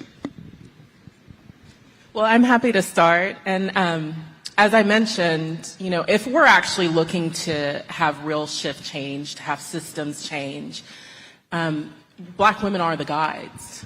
And whether it's philanthropy, it's how we show up as a firm. Many of you might have known a former JPMC colleague known as T. Duckett, Tasunda Duckett, who led our consumer bank. She really was incredible and continues to be in her new role as CEO of TIAA. Just an incredible guide to how important and impactful it is to think about communities of color, and particularly Black communities, and the mobility of this country. And if for JP Morgan Chase, which is in the business of prosperity, it's not just a moral imperative to really invest in women of color, and particularly Black women, it's a business imperative. We cannot outgrow this region or communities without actually increasing their mobility, increasing their prosperity. And until we recognize and lean into that, there are no solutions without Black women. All right. Absolutely. Yeah, so I would say in terms of why it's important for Black women to be in leadership positions, it's because when we are not, we are forgotten. Our needs, our priorities, our hearts, our interests, our concerns are just not heard. And so it's important for us to be there to have representation. And because we are the gatekeepers of our communities, right? We know what our issues are. We know what our concerns are. And when we are at the table, we make better decisions for our children, for our men, for our families, for our communities. We make the decisions. And I will just say this. So at Diverse and Engage, we have the pleasure of working with Fortune 500 corporations. And I would say the only reason, or one of the many reasons that I would have an opportunity, or you would have an opportunity, is usually when other Black women are in the seat. And so whenever I see women like DeConti and Shay, I pray for them. I pray for their jobs. I pray for the decisions that they're making, because I know they're going to bat for us. They're going to battle inside of whatever institution. So whether it's a for-profit, whether it's an NGO, they're making decisions on our behalf. And a lot of times they are in a battle. I'm sure I won't put you on the spot, but even being here and advocating for us, right? Why this conference can happen is because somebody made a decision to fund, to sponsor, and it's typically Black women in leadership. Mm-hmm. Absolutely. Okay, I'm from out of the aerospace industry, which is International Association of Machinists and Aerospace Workers, and I was the first to be in that position. But when I got that position, I said I was put here for a reason, not to just sit at the table, but to bring along some more sisters. And so every time I did a speech, I said, yes, I am the first, but not the last. And so I surrounded myself with sisters that had my back, that not even also in the labor movement, but outside the labor movement, because you need a whole, to help you out. You know what I mean? And so, like you were saying, the first in the leadership, when I walked into the first time in a boardroom with one side, I'm not going to say the company's name, that sent a message. That sent the message, y'all. Sometimes you can be the quiet storm. So I said that I am the quiet storm of moving up, and I did not forget to bring along some more sisters. So that's why it's important to let them know I'm here. Yes, you might not like me, but I put on my shades without the shades. Because I figure I'm only going to see you for just a little bit, but you're going to remember my name. Because I'm going to tell you, I'll just tell you real quick. One time this person asked me a question. He was in there talking about Jesse Jackson. But you know what? How we was raised? You ain't going to talk about the house. We might can talk about it, but you not. And so he asked me, well, who are you? See, I moved up in the position. I said, I'm the chief of staff to the international president before I moved up. I said, here's my card. So when I say that's why it's important for women to be there at the table to show that we are here, we ain't going nowhere. And if we got to come back, we're bringing the army with us. Thank you. I love it. Now, we do know, though, unfortunately, oftentimes black women have very particular challenges in the workplace. Our presence is often questioned. Our authority is often challenged. When we rise into leadership, studies show that we are held to higher standards. We have fewer chances than other people get. Am I right? Okay. And so can we talk a little bit about what advice would you give the sisters in a room around navigating their careers when they are either in leadership or they're looking to navigate their way to leadership? What advice would you give around handling those spaces in a way that when you speak, you are heard, that you are respected, but you're able to sort of still be in those spaces in a way that allows you to be able to continue up that career ladder? It's kind of like a balance that we have to navigate, isn't it? Yeah, absolutely. And I think particularly at this moment in time, there's real opportunities to navigate that balance because we're, particularly in philanthropy, there's a moment of racial reckoning within corporate philanthropy. Mm-hmm. And you're seeing a lot of these commitments coming out of a number of large companies to support communities of colors and to support black communities in general. Leverage that. You're the one who has the fluency and the ability for white leaders to enter our communities. They know that you can't do anything for us without us. And so make sure that you're recognizing and leaning into your own power and your own ability to help build the brand and identity in a very impactful way. And here's the subversive part about it. When you're writing out the talking points, when you're starting to kind of build out the strategy that really gets folks, gets people standing up in their seats and listening and saying, oh, this place and this space is showing up differently. This company is showing up differently. You're helping to craft the commitments that they have to adhere to and holding the institutions accountable as well. So I think that's the real piece, is recognize your own power, particularly at this moment in time, and recognizing your own voice. And this is not to ignore that you are going to have to navigate, right? Because every one of the folks that are of non-color are on their own different learning journeys. So you have to identify the allies that see and hear you, and the strategic allies as well, because there's a lot of signaling from key people at that table, what needs to happen, to ensure that all of the folks that are in different places along their equity journey, if they're not willing to come along, we can grab them by the hand, kicking and screaming and bring them along as well, right? So, it's a struggle. Yeah. I know the struggle. I worked on Wall Street for many years. I trained $1 million producers on the street. And so I would say there's two thoughts in terms of how we show up in our career. So one, it's knowing that our perspective, our unique perspective, adds value. So it's perspective and value. And so I'll say it like this. One of the most referenced studies is a McKinsey study that says that diverse teams outperform homogenous teams, right?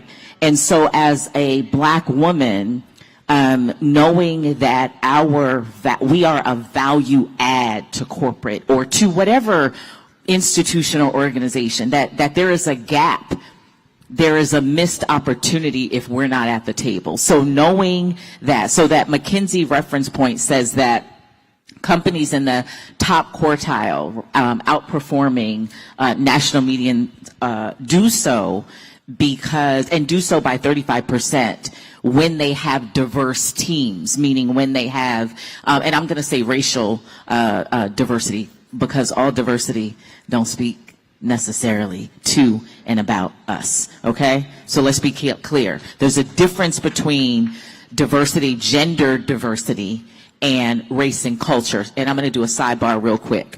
So as a result of the diversity tipping point, which was the period beginning May of 2020, we shifted into D&I 3.0. D&I 3.0 is when corporate America reprioritized racial diversity over gender diversity. Previously, it had been D&I 2.0, where gender diversity was the priority as a result of #MeToo. But #MeToo amplified white women. They were the ones backfilling, right? And so let me come forward to Dr. Ava's question. So how do we compete and how do we play to win? It's just understanding and being able to share the right narrative and tell the story that you know your value is necessary in this room. And so I would just say being able to shape and frame the story about how it is that you add the value is one part of it. And I really play to that card, like really understanding that. Also, being able to share the narrative, in this way. So right now there's a conversation in the private sector and corporate about diversity. And so when we are diverse and engaged, when we're talking to white majority or white cisgender majority audiences, we don't necessarily talk about diversity. We talk about, well, listen, the largest domestic emerging market in the U.S. is 51% people of color. That's right. Do you see? So once you start talking and having a different conversation, then that's when, certainly you earn, I think, a different level of respect. And so I would just say, remember that you matter at the table. Your perspective adds value. It's not a nice to have, it's a need to have. So just educating those audiences on, no, you're necessary in this room, and you help add to the value of the brand. So I hope that makes sense. Is that helpful?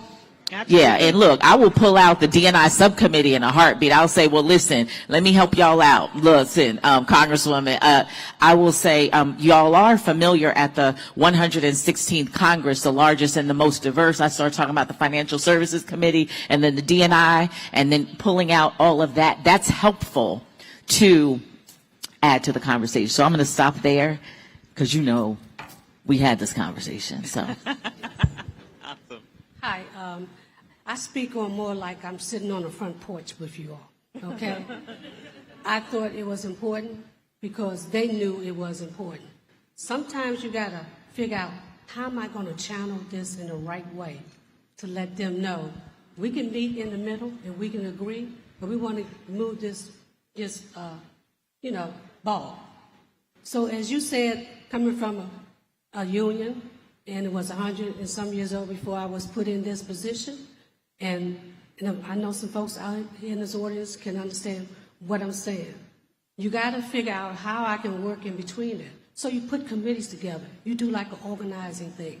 You make them feel just as important as you're going to feel important to them too. Sometimes you got to figure out your audience. You got to strategize. You got to make a plan that's going to work. That's going to make it feel like, hey, you are a part of me, but you're getting to the main mission and goal that you want to get. A lot of y'all out there know me for years. You've seen me in marches. So it said, don't ask anybody to do something that you wouldn't do. That's the main thing. That's the main thing. And when you run into somebody, a sister or brother, that's stressed out and everything, I tell them, listen, it's different. So you got to remember that. It's all about how you do it and how you can carry out. Now, I also was a mentee or mentor, whatever, to both black and white. Because it was all about getting to the mission of the organization. And so I can say today, some of the work, you know how they say, let your work speak for itself? I see it, y'all, and I'm proud of it. I'm proud of it. It might not have been always the best thing, but I sat in my office sometimes. Sometimes you got to hug yourself and say, Lord, help me come out of this room to be a better person. And so, as I said to them, when I walked out, came into the union 45 years ago with my head up, you always remember, you've done all that you can do, then you walk out that door with your head out. Remember that. They'll remember you, how you came there, and they'll remember you, how you left. Thank you. Awesome. Absolutely. Great advice. Now, to wrap up the panel, ladies, I want to touch on this issue of philanthropy. A number of people, and most of you in this room, you rely on philanthropic organizations to be able to do the important work that you do in your communities. And we are now, unfortunately, I think we're facing a little bit of backlash from the racial reckoning that we had a couple of years ago, where there was acknowledgement, investment in organizations that specifically addressed our challenges as black people, and now we are navigating a space that I believe is really completely done a 180, right? And so could you let us know, what can our organizations do to let the philanthropic community know that what we are dealing with now has not only has it not receded in importance, I would argue that it is facing greater hurdles right now, and they need even more investment. What can we do to make sure that we are still at the top of the agenda of these organizations that had at one point promised to be there for us, but it seems like right now many of them are sort of like fading into the background. Absolutely. And I think you're absolutely right. There's a little bit of a sense of fatigue around investing in equity issues and really recognizing that you were really intentional about suppressing us. You need to be really intentional about addressing these issues. The one thing I will say is that across the portfolio that I cover, the organizations that are driving the greatest amount of impact are organizations that are led by people of color, that are trusted and embedded in doing the work. And actually last year when I just closed out my grant making in December, and a number of black female-led organizations I was looking to fund submitted a budget to me, and I was like, this isn't going to cover your work.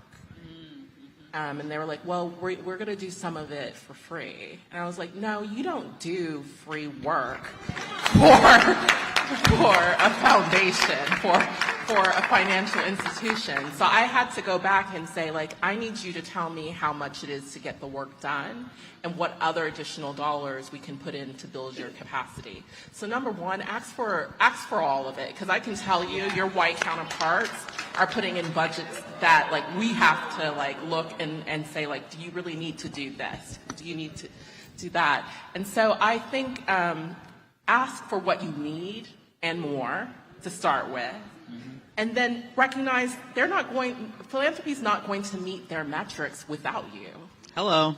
And come into the room with that, saying, you've made these commitments, you're talking about showing up in this community, driving this work. The only way you're going to be able to do that is if you do it with the people who know and have been doing the work from the beginning. And it's shown up time and time again. It's why we're investing in MDIs, Minority Depository Institution, black banks across the country. It's why I'm working with the folks at the Black Women's Roundtable to set up this policy agenda work. This isn't just because we're interested. We need to understand what are the accelerants of wealth building for women of color to change the trajectory of this region. And it's across the board. So show up like that and ask for all the money. I love that.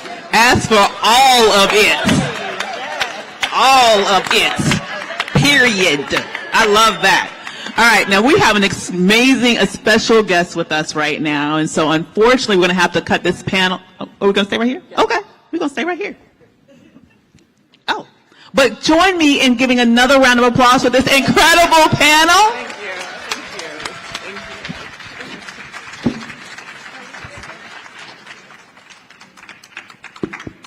Can we give our sister, Dr.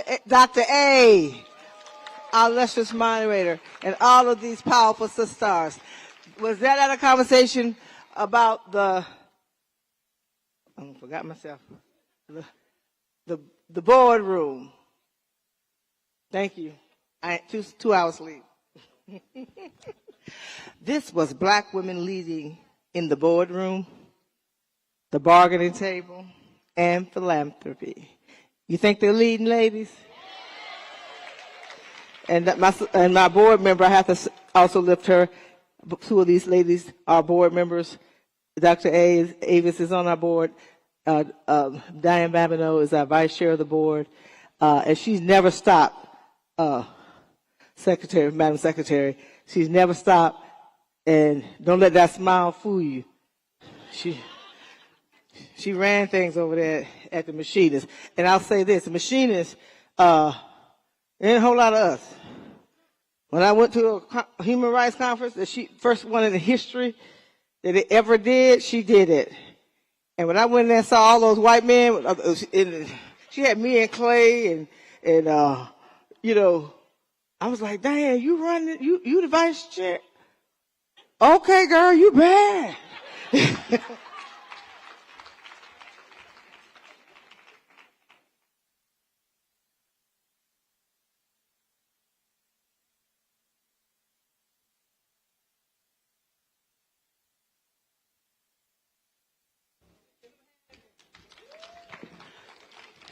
Again, thank you. Give them a hand like you love them.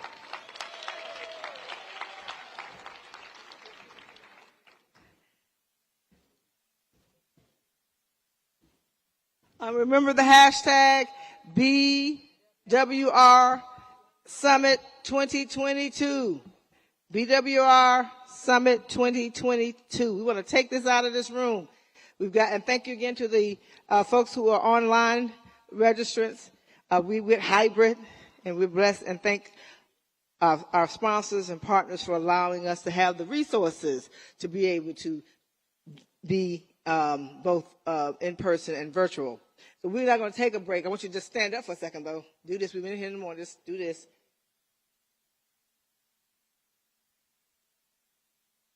Okay. Now let me tell you. There's a joke behind that. She'll be here tomorrow. Dr. Barbara Williams Skinner, I don't want to tell her age, but she's 3/4. I can't do what she did. She kicked her foot way up. If I can do that, I can. All right. Stretch.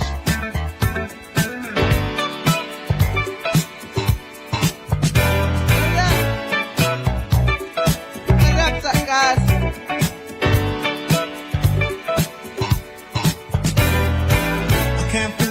I don't want nobody else to ever love me. You are my shining star, my guiding light, my love fantasy. There's not a minute, hour, day, or night that I don't love you. You're at the top of my list, cause I'm always thinking of you. I still remember in the days when I was scared to touch you, how I spent my day dreaming, planning how to say I love you. You must have known that I had feelings deep enough to swim in. That's when you opened up your heart and you told me to come in. Oh, my love. 1,000 kisses from you is never too much. I just don't wanna stop. Oh, my love. 1,000,000 days in your arms is never too much.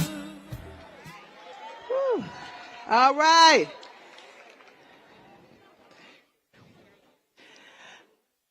Whew.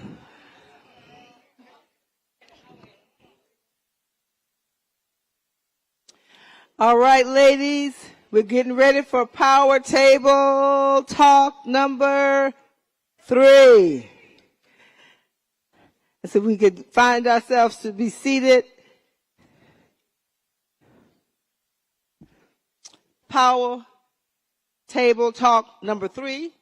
The topic is Black women leading the fight for civil rights, voting rights, women's rights, workers' rights, criminal and economic justice. And we're not going to go straight to the panel because we have a special guest. All of us are special guests. But when everybody knows Madam Secretary, she may have been from the great state of Ohio, but she was our congresswoman from all over this country, because that's the way she led. And the Congressional Black Caucus, the conscience of this nation, and I would say the conscience of the world, led with distinction. I have this bio, but I know you, so I don't think I even need it. No, stay right there. Let me. And so, and look, Madam, she served as our, I'm blanking, I know I'm going to get in trouble, as a soror. What was your number as the president for our soror? 21st National President of Delta Sigma Theta Sorority Incorporated.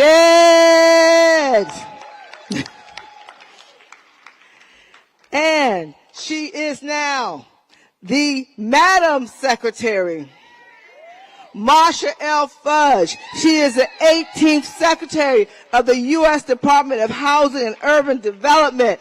She is power personified. She don't take no mess, and don't let y'all know, and don't let that smile fool you. But she has a heart of gold, and I know her schedule has been crazy because I was in Selma with her just a few days ago, and she is making sure that the U.S. Department of Housing, Affordable Housing and Urban Development is just that, for the people. And we are so glad you are there. We love you. I'm going to turn this mic over.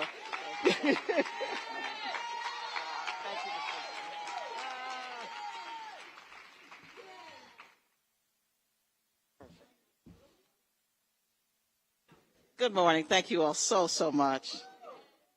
So I have, Melanie's right, I travel an awful lot, but there are only probably 5 or 6 people in this country that no matter whenever they call me, I come. Melanie is one of them. She just lays out on the shield like, Marsha, I need you to come. You can't say no, so you just figure out how to come. OH. Got to take care of home, my home folks. I want to thank you all so much for having me today. The preamble of the Constitution starts with 17 defining words. We, the people of the United States, in order to form a more perfect union, establish justice. I'm honored to be here with all of you because it is important to know that somebody like Melanie and all of you fight to be sure that we are included in We the People. Melanie is the right person for this fight, but we almost must face this moment. This is a defining moment. Certainly you understand that the battle for voting rights and civil rights is still unfinished business in this country. You know what it means to our people. And so we all must rise to meet this moment. We the people must rise up and join together because we know that racism still persists. I don't care what part of the world you live in. Right now we're talking about Ukraine, but we don't talk about Russia when they attacking black people in Africa. Doesn't matter where you are, we still black.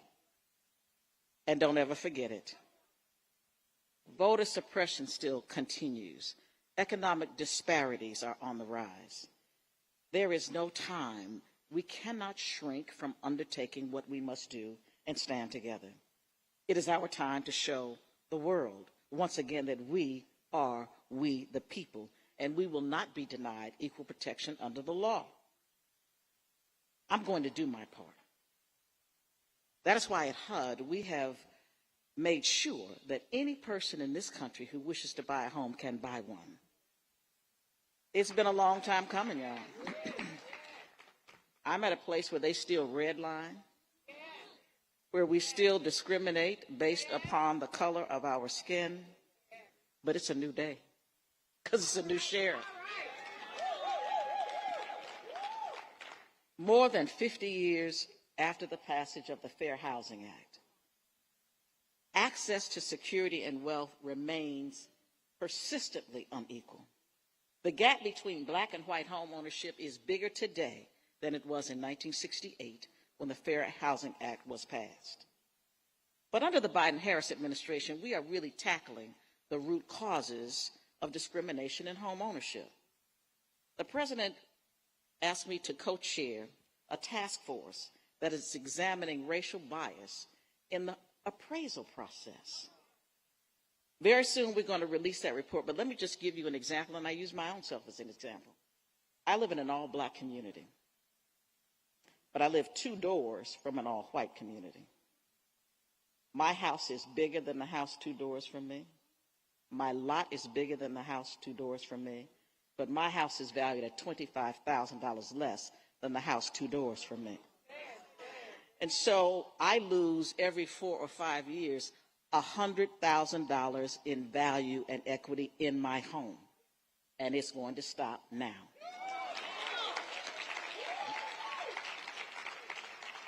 We know that student loan debt has burdened so many potential buyers. They weight student loan debt higher than any other kind of debt. So who carries student loan debt? Black people, brown people, poor people. We're the ones who carry student loan debt. And so what we have done is found a way to recalculate the weight of student loans. And so I believe that those of you or your children or whoever you might want to encourage to do this, when they go now for a loan, if they say they want to be insured by FHA, they're going to get that loan because student loan debt now has been neutralized at FHA.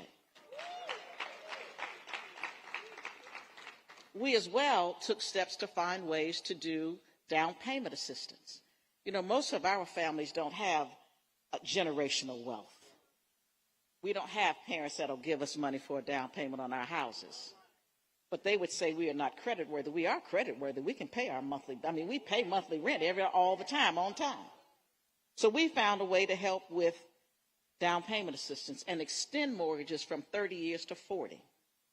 So that we can reduce the cost of your mortgage, your monthly payments will go down, and we give you 10 more years to pay for it. We can do things if we want to do them.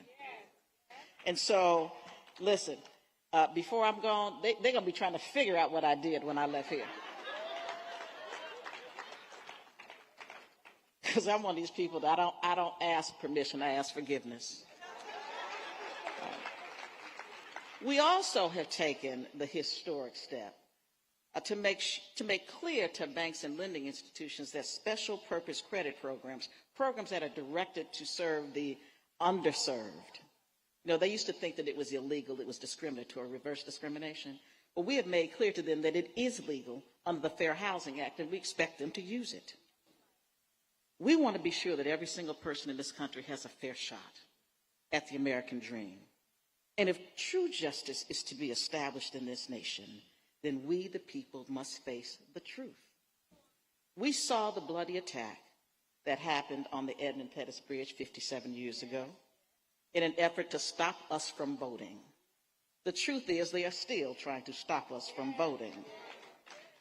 The truth is that Joe Biden and Kamala Harris won the election. That's the truth. The truth is that January 6th attack on the Capitol was an armed insurrection and not a peaceful protest. I was there. I know what happened that day. The truth is that COVID-19 is real and that vaccines are saving lives, and we don't need to be drinking bleach and taking animal medicine to do what a pill will get us to do. The truth is that we still have an enemy in Russia. You know, do you all remember, probably nobody here is my age, but do you all remember when we would have drills in school? We get under our desks, we go to the gym and go to these bunkers because we believed that the Russians were going to attack us. The Russians are still the same people they were then and now. But we are so resilient as a people. We have been through trials and tribulations before. Just think about all of the people who went before us. Mary McLeod Bethune was the 15th of 17 children raised by slaves in a log cabin. She devoted her life to suffrage and civil rights and became known as the First Lady of the Struggle. The President of the United States appointed her to the highest ranking place in government that he could because she and Eleanor Roosevelt were friends. Fannie Lou Hamer withstood beatings at the hands of police in Mississippi and unfortunately had to ignore the insults of those who mocked her humble appearance and her lack of formal education. But she became one of the most powerful voices and eloquent voices of her generation. And she is the one who made it clear to all Black women that we are sick and tired of being sick and tired. Shirley Chisholm became the first Black woman elected to Congress. She co-founded the Congressional Black Caucus, which remains one of the most powerful entities in this country today. She refused to let racism and sexism silence the power of her voice. She said, if they don't give you a seat at the table, bring a folding chair. And that's what she did her entire life. Barbara Jordan was raised in Houston's impoverished Fifth Ward during Jim Crow. She became the first woman, the first Black person to deliver the keynote address at the Democratic National Convention. And on that historic night, the power of her voice reached every corner of our nation. On that historic night, Barbara Jordan told the American people, a nation is formed by the willingness of each of us to share in the responsibility for upholding the common good. Let each person do his or her part, for the American idea, though it is shared by all of us, is realized in each one of us. She gave us a constitutional lesson as she expressed her feelings about what it meant to be we the people. Today it is up to us to realize the American idea, the idea that we are created equal, that we are one nation under God with liberty and justice for all, not two nations, not one nation that is rich and one is poor, not one nation that is Black and one is white. We know civil rights is unfinished business, but it is one nation under God.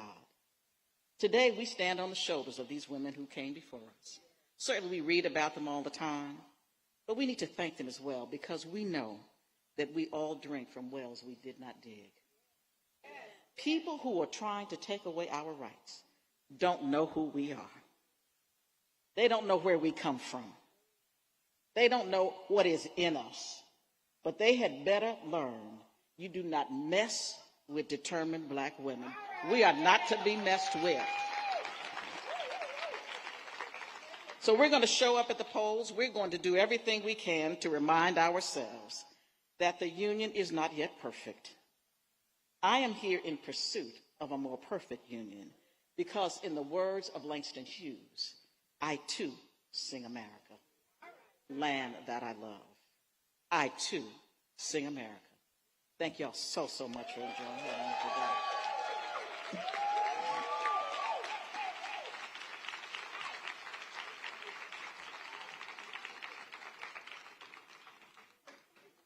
I told you we should tell me to do it.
Madam Secretary, Marsha Fudge, another round of applause of love.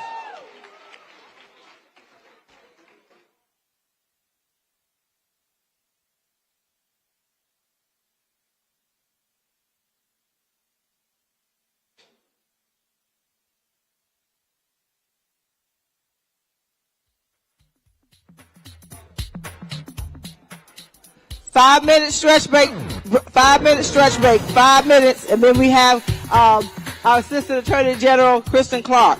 So 5-minute stretch break. It's all right. Don't worry about a thing. Whatever happens, whatever may come, whatever may be, it's cool. I got it covered, beloved, from A to Z. I'm the overweight lover, heavy mobility, and you can flip on a trip, but it's all right with me. The things were meant to be meant, and what I'm here to represent is excellent. If you need any help, open your eyes and it's heavy. Natural singers, you're all right with me.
it on your own.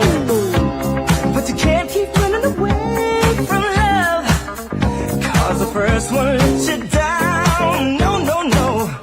And though others try to satisfy you, baby, with me your love can still be found. Love can still be found. The second time around.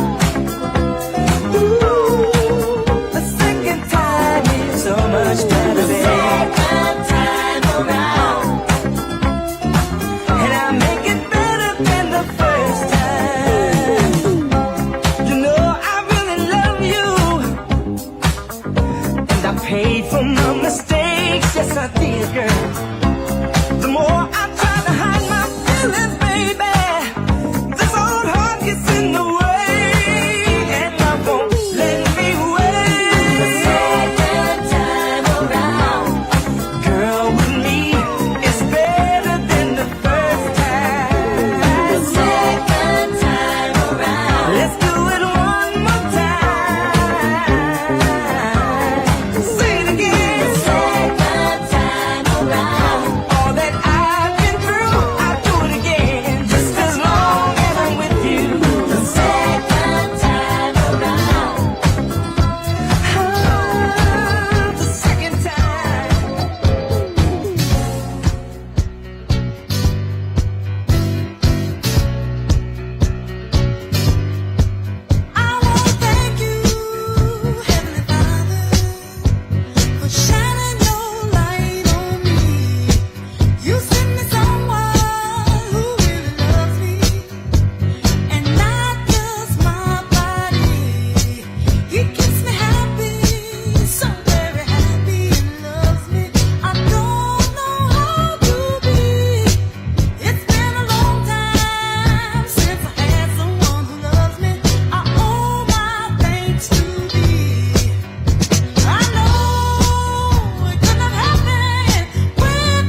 I don't blame it on the moonlight. I don't blame it on the good times. I blame it on the boogie. That nasty boogie bugs me, but somehow it has drugged me. Spellbound rhythm gets me on my feet. I changed my life completely. I seen the lightning lead me. My baby just can't take her eyes off me. I don't blame it on the sunshine. I don't blame it on the moonlight. I don't blame it on the good times. I blame it on the boogie. Don't you blame it on the sunshine. Don't blame it on the moonlight. I don't blame it on the good times. Blame it on the boogie. I just can't control my feet. I just can't control my feet. I just can't control my feet. I just can't control my feet. Sunshine, I don't blame it on the moonlight. I don't blame it on the good times. I blame it on the boogie. I don't blame it on the sunshine. I don't blame it on the moonlight. I don't on the good times. I blame it on the boogie.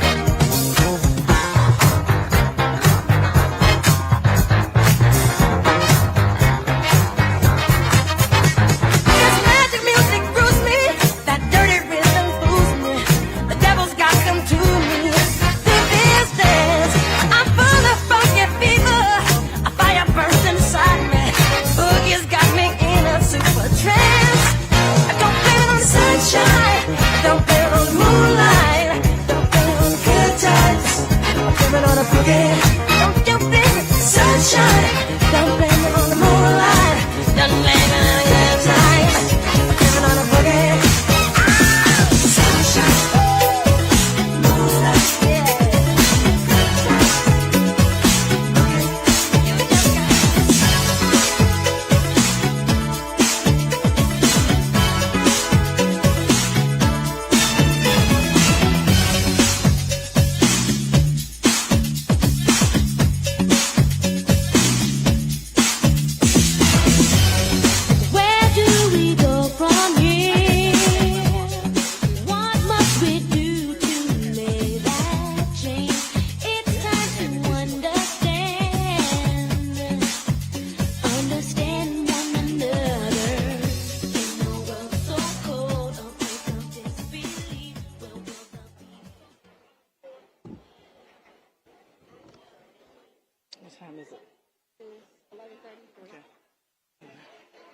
We won't get to take a long lunch. Well, we got to take enough of a break for them to clean this room out. And we have to clear it all the way out. Got to clear out what time? When this is over. Okay. Thank you, ma'am. And what I think I'm going to do is, because these are speed date interviews, so I may just have half come up, let them do their thing, then the other half come up. You want me to only have like 10 minutes each for their segment? No. I'm talking about. No, worry about it. So they know. No. Okay. No.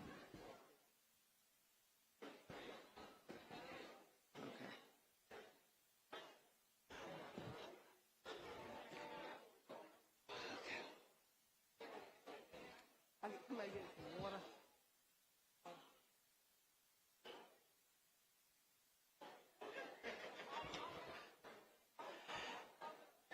Okay. How you doing?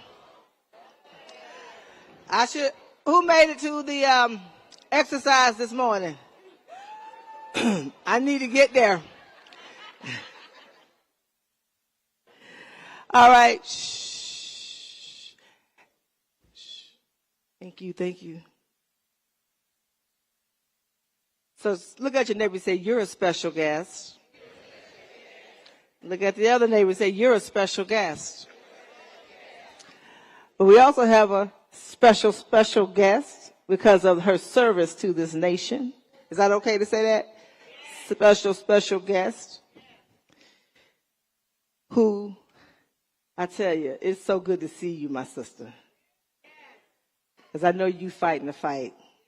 Because you went in fighting the fight. You were at the Justice Department before. But I'm going to read your bio. I know, if you don't mind. Thank you. Our next speaker for this segment, Power Table Talk 3, is Kristen Clark. She is the Assistant Attorney General for Civil Rights at the U.S. Department of Justice. Let me just stop there. She is Assistant Attorney General for Civil Rights at the U.S. Department of Justice. In this role, she leads the Justice Department's broad federal civil rights enforcement efforts and works to uphold the civil and constitutional rights of all who live in America. Assistant Attorney General Clark is a lifelong civil rights lawyer who has spent her entire career in public service. Assistant Attorney General Clark began her career as a trial attorney in the Civil Rights Division through the Department of Justice's Honors Program. In 2006, she joined the NAACP Legal Defense Fund, where she helped lead the organization's work in the areas of voting rights and election law across the country. Ms. Clark worked on cases defending the constitutionality of the Voting Rights Act, presented oral argument to the D.C. District Court in Shelby County, Alabama versus Holder, and has provided testimony on federal and state voting rights legislation. In 2011, she was named the head of the Civil Rights Bureau for the New York State Attorney General's Office, where she led broad civil rights enforcement actions. Under her leadership, the Bureau secured landmark agreements with banks to address unlawful redlining. Can I get an amen? Employers to address barriers to reentry for people with criminal backgrounds, returning citizens work, police departments on reforms to policies and practices, major retailers on racial profiling of consumers,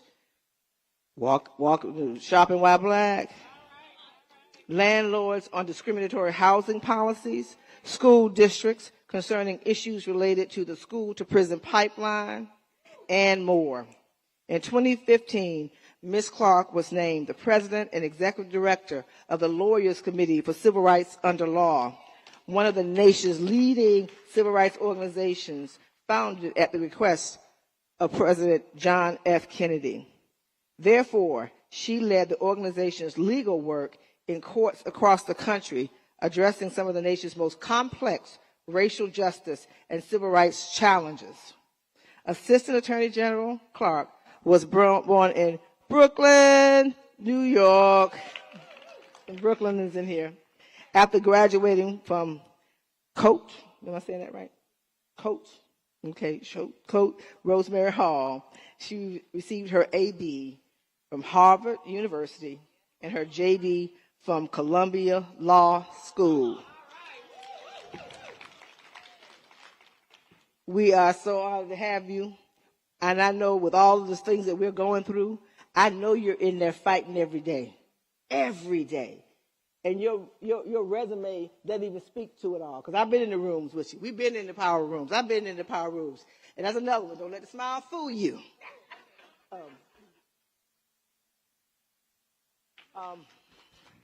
And so we bring up Assistant Attorney General Kristen Clark.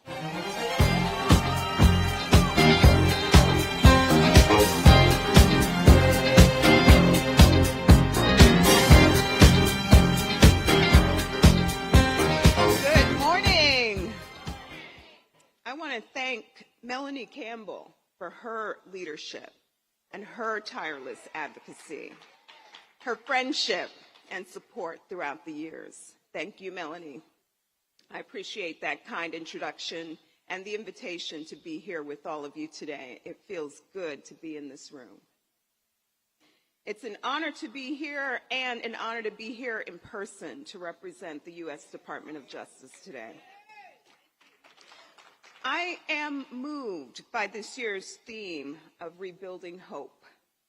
This conference is not just about asking or wishing for hope. This conference is about the hard but tangible work of restoring faith and breathing life into the principles that shape our democracy: justice, fairness, racial equity, and racial justice. I know that no one in this room this morning thinks this work is going to be easy, but I also know that none of us are afraid of hard work. Often, this is where we excel. In a moment, I'll talk about current priorities of the Civil Rights Division at the Justice Department, but I first want to acknowledge the women who came before me and on whose shoulders I stand. I am the fruits of their work and their legacy. First up would be my mother, Miss Pansy Clark.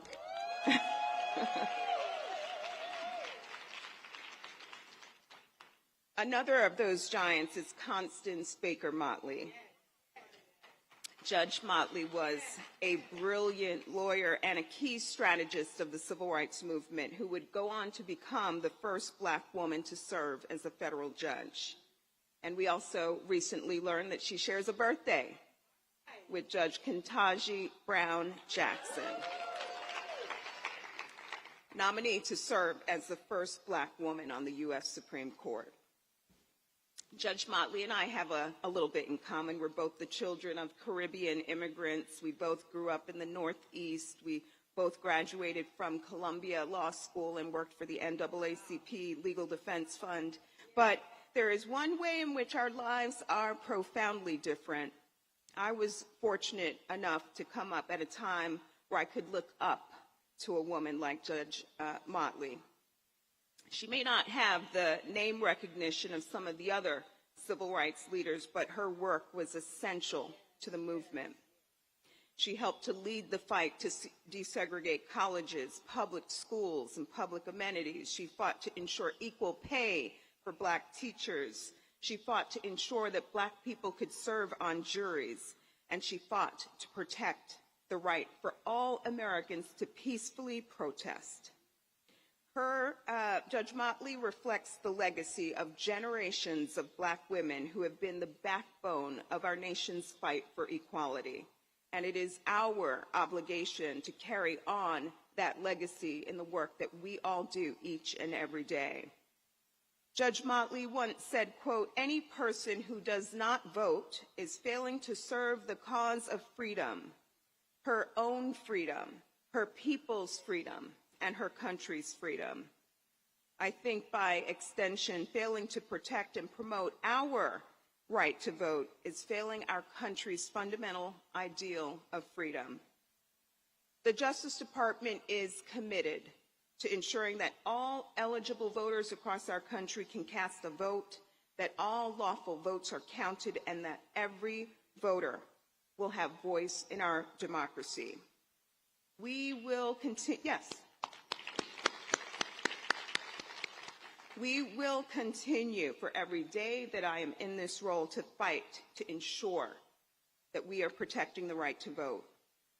In upholding our commitment, we have filed lawsuits and statements of interest across the country challenging efforts to make it harder for Black and brown voters to vote.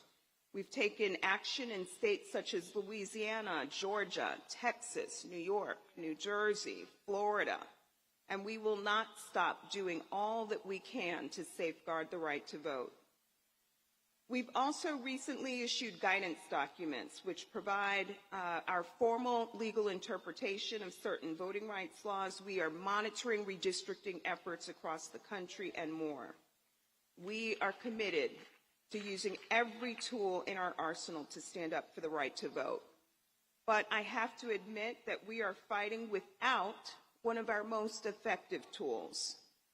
The Supreme Court's Shelby County, Alabama versus Holder eliminated the Section 5 preclearance provision of the Voting Rights Act, the single most powerful and effective enforcement mechanism that we had to protect the right to vote. That's why it's imperative that we keep pushing and fighting for the John Lewis Voting Rights Restoration Act. When talking about voting, I often am drawn back to a quote from President Lyndon B. Johnson. "A woman without a vote is a woman without protection." While President Johnson's statement was focused on the voting rights of men, I improved on his original statement. I think he summarizes precisely what is at stake. If people can't access the ballot, then the state of our fundamental rights will always be vulnerable. The racial disparities that continue to haunt our nation are not only visible inside the voting booth, they're also evident when we look at the FBI's most recent data on hate crimes. From Emmett Till to James Byrd to Ahmaud Arbery, we know that racially motivated hate violence persists in our country today. FBI statistics show that there has been a surge in hate crimes committed against Black people who are already the group most frequently targeted. The data also shows a rise in anti-Asian violence, attacks on Jewish people and LGBTQ people as well. The Justice Department is committed to holding every person's right to live free from hate-based violence and intimidation everywhere in our country. Combating hate crimes and hate incidents is a top priority for the Civil Rights Division. In fact, Attorney General Merrick Garland's first directive on the job was to order an expedited review across the department to determine how we could stand up to the threat. Just last month, we secured federal hate crimes and attempted kidnapping convictions against the 3 men who tragically murdered Ahmaud Arbery. When this tragic murder was committed, Georgia didn't have a hate crimes law on the books. The evidence at our trial told the truth. It revealed that these defendants had strongly held racist beliefs that led them to make assumptions and decisions about Mr. Arbery because he was Black. For instance, the evidence showed that one defendant had referred to his daughter's Black boyfriend as a monkey and that he used the N-word. A second defendant had made deeply racist comments, including that he wished that Julian Bond, a prominent Black civil rights leader, had been put in the ground years ago, and that those Blacks are nothing but trouble. And a third defendant had expressed on social media and in text messages that he associated Black people with criminality and wanted to see them harmed or killed. The tragic killing of Ahmaud Arbery illustrates why robust enforcement of our federal hate crimes laws, like the Matthew Shepard and James Byrd Hate Crimes Prevention Act, is critical to the fight. Enforcing hate crimes laws sends a powerful message to those who are affected and to the broader community that they are valued, that their communities are important, and that the federal government will not stand by idly when they are targeted. Another critical way that we're working to build trust with the community is through ensuring that our justice system is transparent and constitutionally sound. The summer 2020 protests following the death of George Floyd shined a bright light on racial justice issues that have long been problems. It brought a renewed focus on the department's investigations of systemic misconduct by law enforcement. The department may bring charges in cases against individual officers when the evidence shows that officers have willfully deprived a person of a right or privilege protected by the Constitution or laws of the United States. And it was that approach that just last month enabled the Justice Department to obtain convictions against the 3 Minneapolis police officers who watched and willfully failed to intervene to save George Floyd's life. The department is also able to focus on systemic, widespread police practices, and we work to create institutional change within police departments. These investigations are known as our pattern or practice investigations, and we currently have investigations open in Louisville, Minneapolis, Phoenix, and Mount Vernon, New York. Pattern or practice investigations are one of our most powerful tools for ensuring that there is legitimacy during encounters between law enforcement officers and the communities that they are supposed to serve. These investigations are resource intensive, but they can have a huge impact. So while we're prosecuting officers, we know that this work is critical to advancing our mission.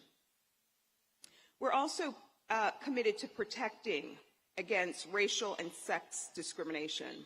And to support those efforts, we've recently filed a statement of interest on behalf of 2 Black students who were suspended for wearing their natural hair in dreadlocks. The division has alleged that the school applied their dress code in a discriminatory fashion.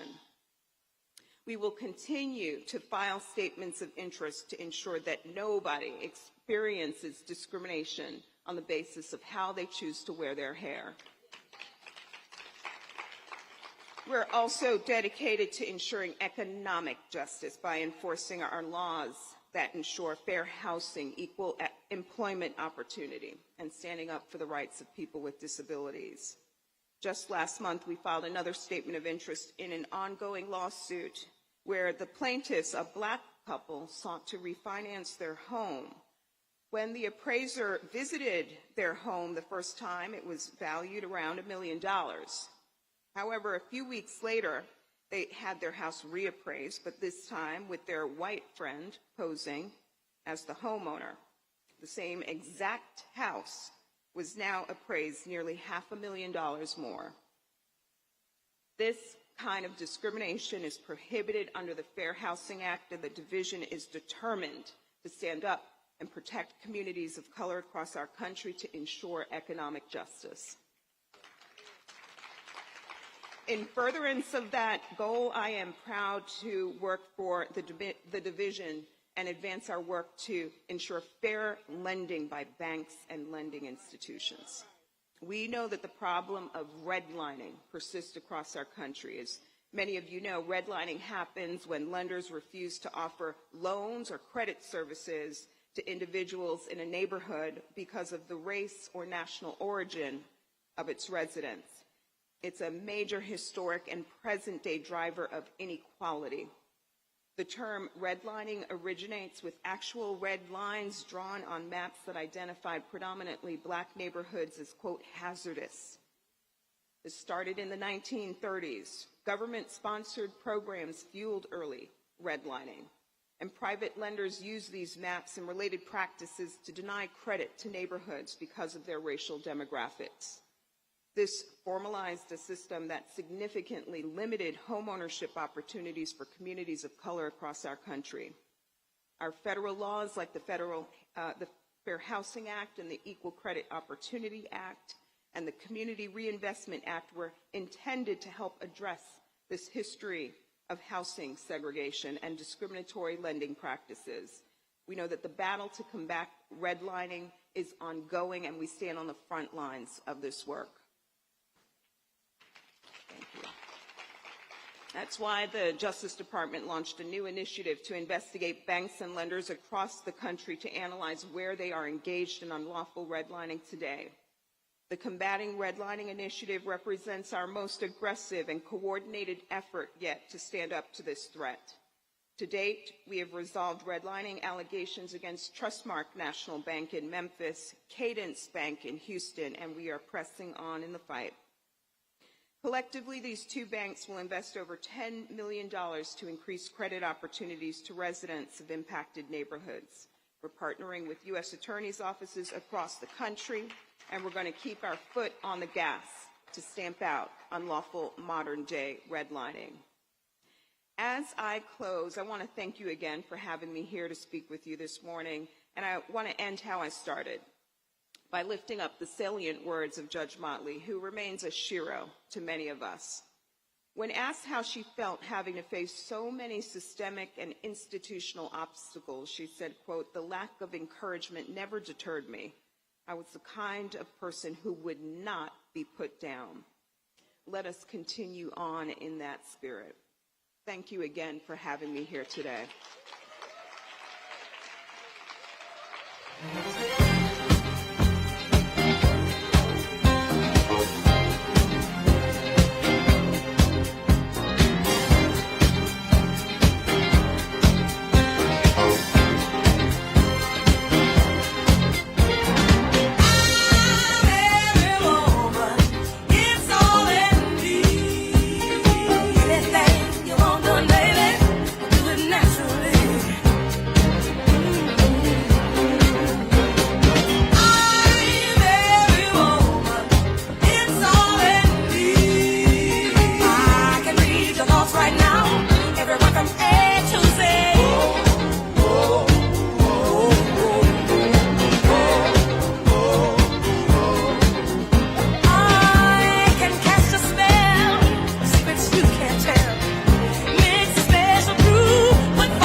power.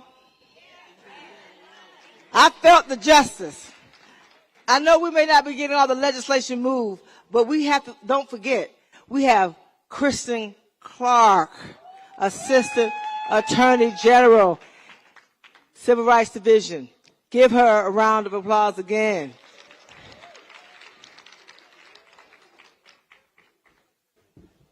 Oh, oh yeah. Reunion time. Okay, y'all gotta, okay. All right, this is good. Okay.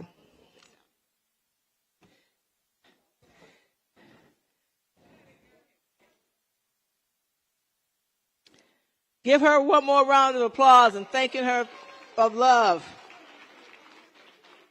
I want to bring up Dr. Delisa Saunders, our senior advisor for the National Coalition. Is Dr. Delisa? And Dr. Delisa was was deputy director for the Civil, Human, and Women's Rights. I know I'm messing that up. Department for the AFL. Lord have mercy, AFL. American Federation of Teachers, AFL-CIO. I got that part right? She also, we go way back to when she was People for the American Way, and we partnered with the National Coalition, People for the American Way, Lawyers Committee, LDF, and several others to launch, A. Philip Randolph Institute, to launch election protection. And 2000, right after the 2000 election, 2001. So, behind the scenes, and Congressional Black Caucus Foundation. That's where we got that 1866 our vote number from. No. I know what I'm about. Let the history be written. So Dr. Lisa is going to bring on our power table panelists. So I want you to stand up and stretch as she comes up. And I think because we had a couple of folks, we weren't sure they're going to come, and they did make it, that what we're going to do is we're going to bring up the first 4 and then the second 4. I don't think we have enough seats. Or do y'all want to? Who has a tight schedule? Everybody, right? Okay. That wasn't the right question. That was not the right question. So we're going to put extra chairs. And I know it's tight, and I thank you all for being here. So what we'll do, you may have to stand. Okay? All right. So I'm going to turn it over to you to introduce our illustrious panel, power table number 3.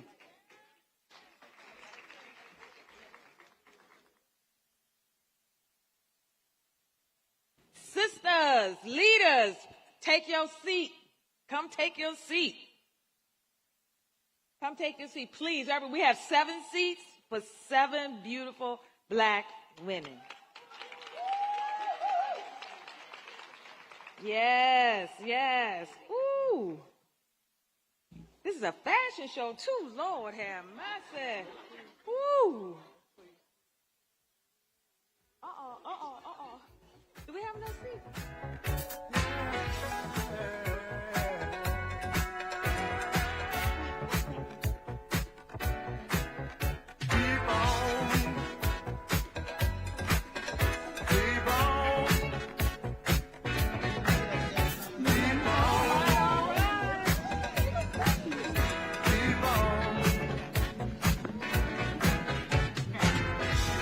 Stepping to the higher ground, and nobody turns around.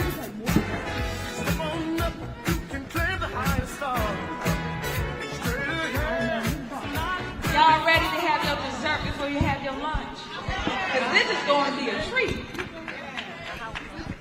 Given the time frame, however, because I know people are hungry and we have tight schedules, I want you, each person, to say your name and your organization, and then I'm going to ask one question. We're going to do a speed dating style, and we're here to talk about civil rights, human rights, women's rights, worker rights, and social and economic justice.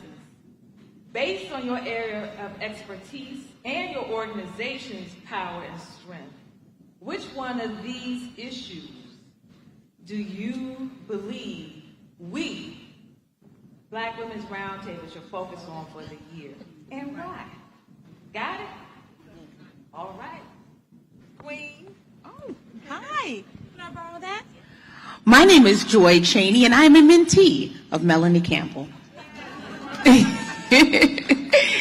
Now, I'm also by day, I work for Mark Morial as the head of the Washington Bureau at the National Urban League and Senior Vice President for Policy and Advocacy. And I am so honored and humbled to be on this panel and this stage with all of these wonderful women, who I all know they're great.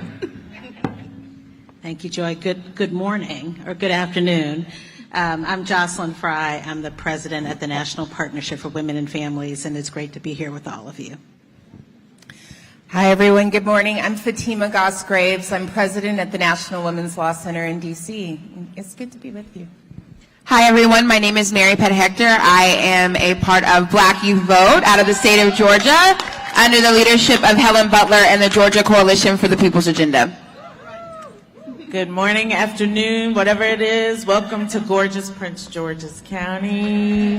My name is Judith Brown-Dianis, and I am the Executive Director of the National Office of Advancement Project, and so happy to be here with y'all. Good afternoon, I'm Janice Mathis. I'm Executive Director of the National Council of Negro Women and an acolyte of Melanie Campbell. Good afternoon. I'm Lisa Kyler Barrett. I'm the Director of Policy at the NAACP Legal Defense and Educational Fund and sister to all these wonderful women up here. And it's so good to be here with you, Melanie. Good afternoon, everyone. I'm Carol Joyner, Labor Project Director of Family Values at Work and a sister to everyone in the room. And I'm so happy to be here with this amazing panel and to be in person with you all again. Thank you. Thank you. Now, Carol, based on the topic, the issues that we're focused on, and your area of expertise, which one do you recommend or think would be good for the Black Women's Roundtable to focus on as a priority for the year? And tell us why, and then we're just going to come right on back. All right, Delisa, when I saw this question, I thought it was completely unfair, given the fact that our nation is in the middle of an attack on democracy. It's in decline, as we all know. There's been an insurrection. We know that there's been tampering with all of our elections. We've just heard in many cases all the ways in which our voting rights are under attack. And we also just are emerging, and I see everyone's beautiful faces finally, right, from a pandemic. That pandemic has revealed just how vulnerable our nation is because of the racist and gendered and economic policies that we've engaged in for generations. And so it is hard to pick one thing that we should be focused on. And our organization at Family Values at Work, on the other hand, has been focused on care. And I want to just ask people to raise their hand, their left hand, if they found themselves in need of care over the last 2 years. Raise your right hand if you had to care for someone else. Stand up if you found yourself unable to get paid for that time off that you took to care. And so this is a real issue for our society. It's not bigger than democracy. It's not bigger than voting rights. But it certainly is connected to it. The freedom to thrive, to have paid family and medical leave, only about 20% of the private sector provides that, right? The ability to have paid sick days, to stay home in the pandemic, to quarantine, but in regular, non-pandemic life, just to care for yourself and a sick family member. 80% of restaurant workers and low-wage workers don't have paid sick days. So many people have to leave their elderly parents home and go to work and worry about what's happening to them because they can't stay home and care for them when they are needed.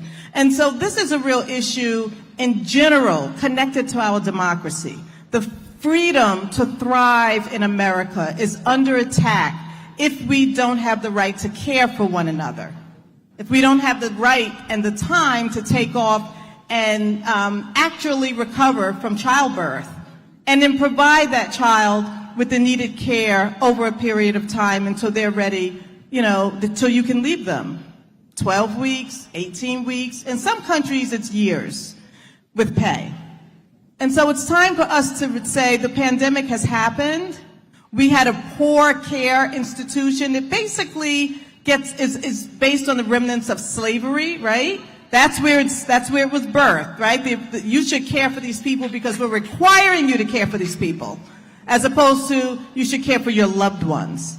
So we've got to think about the whole spectrum, but based upon my organization and the work that we've been doing, passing paid family and medical leave around the country for the last 15 years, and building that capacity to build a momentum for federal change, I would say the freedom to care is high up there on the priority list. Thank you. I'm going to say voting rights. And I see so many of our partners in the room, but we really cannot give up on the fight for voting rights. We know that at the federal level, the federal legislation has not passed, but we continue to push. There are conversations underway around the Electoral Count Act, which does need to be reformed, but what we've said is that that can't move without also addressing the discrimination in voting and the voter suppression that we are seeing across the country. So we cannot allow ECA, a bipartisan ECA bill, to be the get out of jail free card regarding voting rights in this country. They also have to address the discrimination. We continue to see really horrible bills introduced in states across this country, and we need to fight back against those. And I think Kristen or someone earlier mentioned that the redistricting process is underway, and so they are simultaneously trying to draw maps that will take power away from our communities. So we cannot take our foot off the gas with regard to voting rights. I agree there's so much going on that we need to address, but voting rights is a core principle that we just cannot ignore. And Black women are the women that have been leading the way in every election and in this fight, and we have to continue with that fight.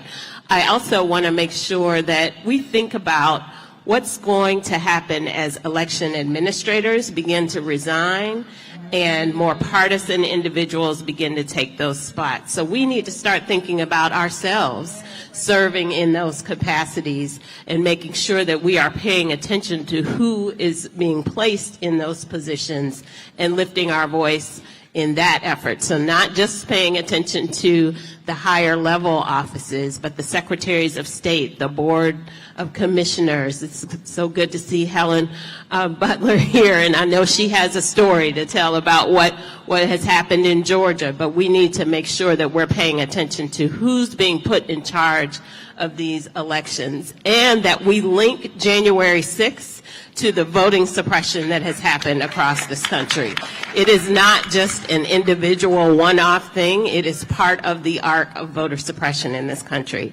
And then I'm going to put a pin, and maybe we get to come back to this later, but the anti-CRT efforts that are happening, that LDF says anti-truth efforts, we have to address that.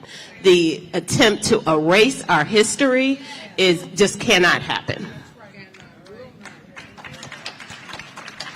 Thank you. Next. I'm Janice Mathis again, NCNW. There's an old game that kids used to play called pin the tail on the donkey. And you get blindfolded and they give you a dart and you could throw the dart at the donkey and see if you could hit. Anywhere you throw the dart, where we are right now, you'd hit on an issue that requires our attention. But I'm obedient, so I'm going to try to choose a couple. We talk about voting rights, but I really think we've got to start framing it as protection of democracy. Whether you're talking about Citizens United, which gave an outsized voice to money in elections, or you're talking about voter suppression or election subversion, where you're kicking people off boards of election. Helen has done a lot of that work. Now that democracy doesn't work for those who traditionally have held power, they are willing to give up democracy for an alternative system, not unlike the one we see coming out of the Kremlin. Democracy is under attack from every side. Majority rule, equal protection under the law. That worked as long as white men benefited from that system. Now that you are claiming your power and staking your lives and your futures on it, that game doesn't work for them as well as it used to, and so we're going to change the rules. First time Tiger Woods won the Masters tournament by 12 strokes in the rain, they came back and Augusta National reorganized the golf course. They tried to Tigerize it. It didn't work, but that's what we see going on now. I don't want to belabor that. NCNW is intensely interested in health equity, so we've been encouraging people to Yes, do your own research, but also read some research from Kaiser and from some of these other organizations to make a decision about COVID, which is really the symptom of a problem of our folk not having regular, routine, trustworthy access to health care, which is why we saw these vast disparities. And finally, looking at this audience, and Melanie, you do a fantastic job of being intentionally and systematically intergenerational. I heard what Kristen said.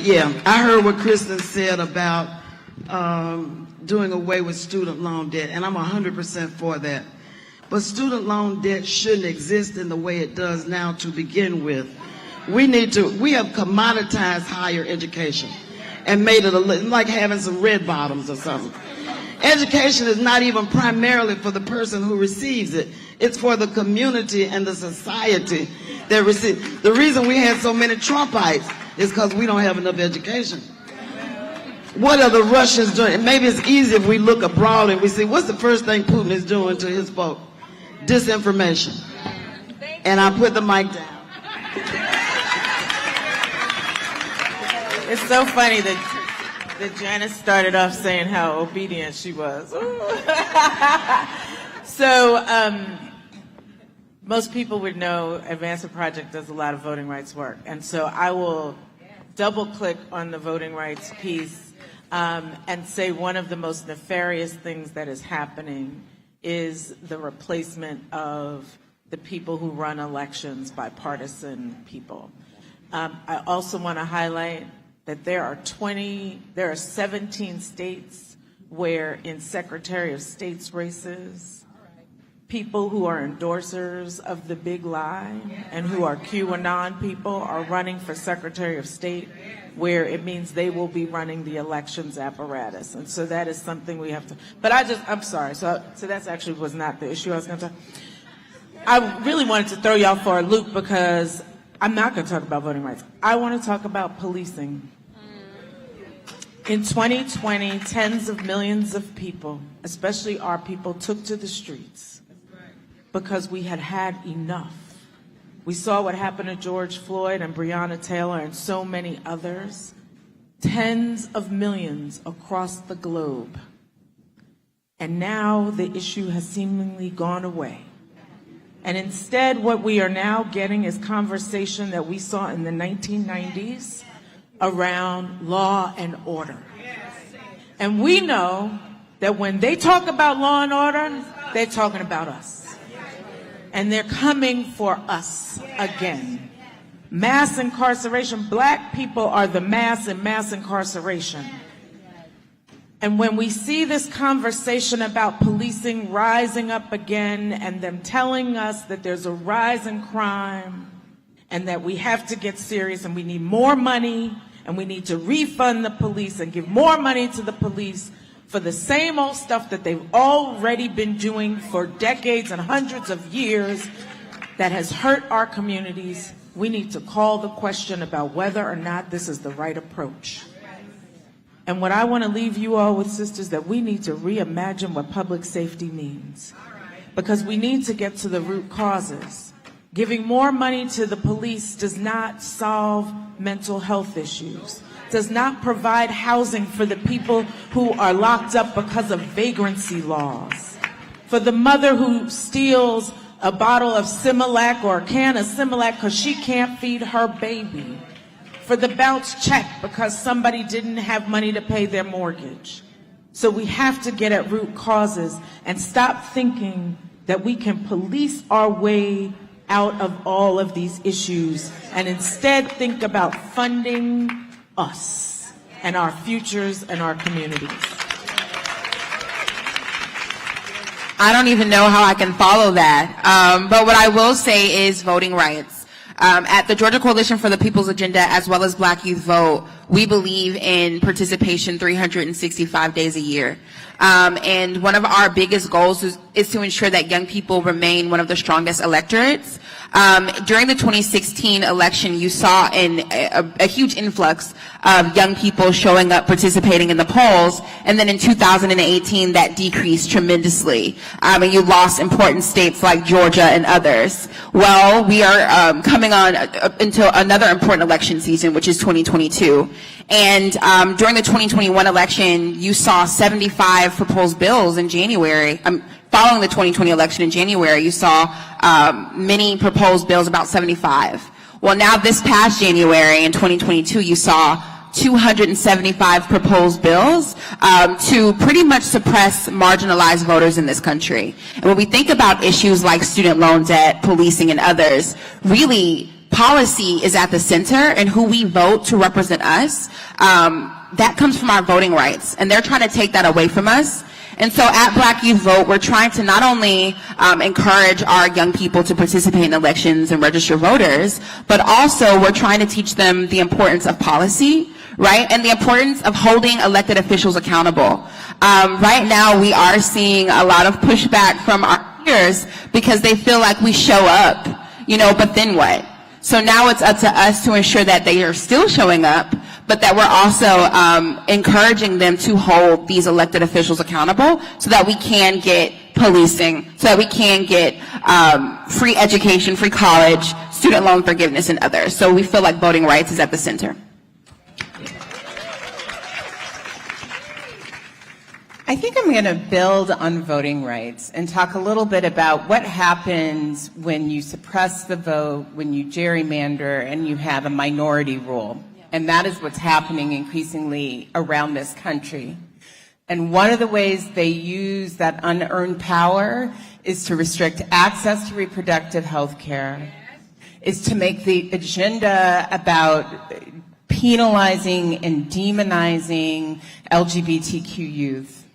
And we are in a situation where those issues are trying to be used as a distraction, and it's going to be our people who are hurt the worst.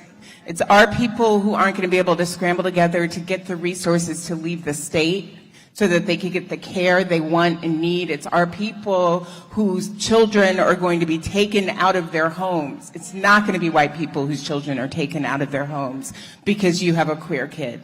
So I think we have to make sure we are connecting the suppressing of the vote, the gerrymandering, and our erosion of our democracy to how people are using that power. And Melanie does this so well.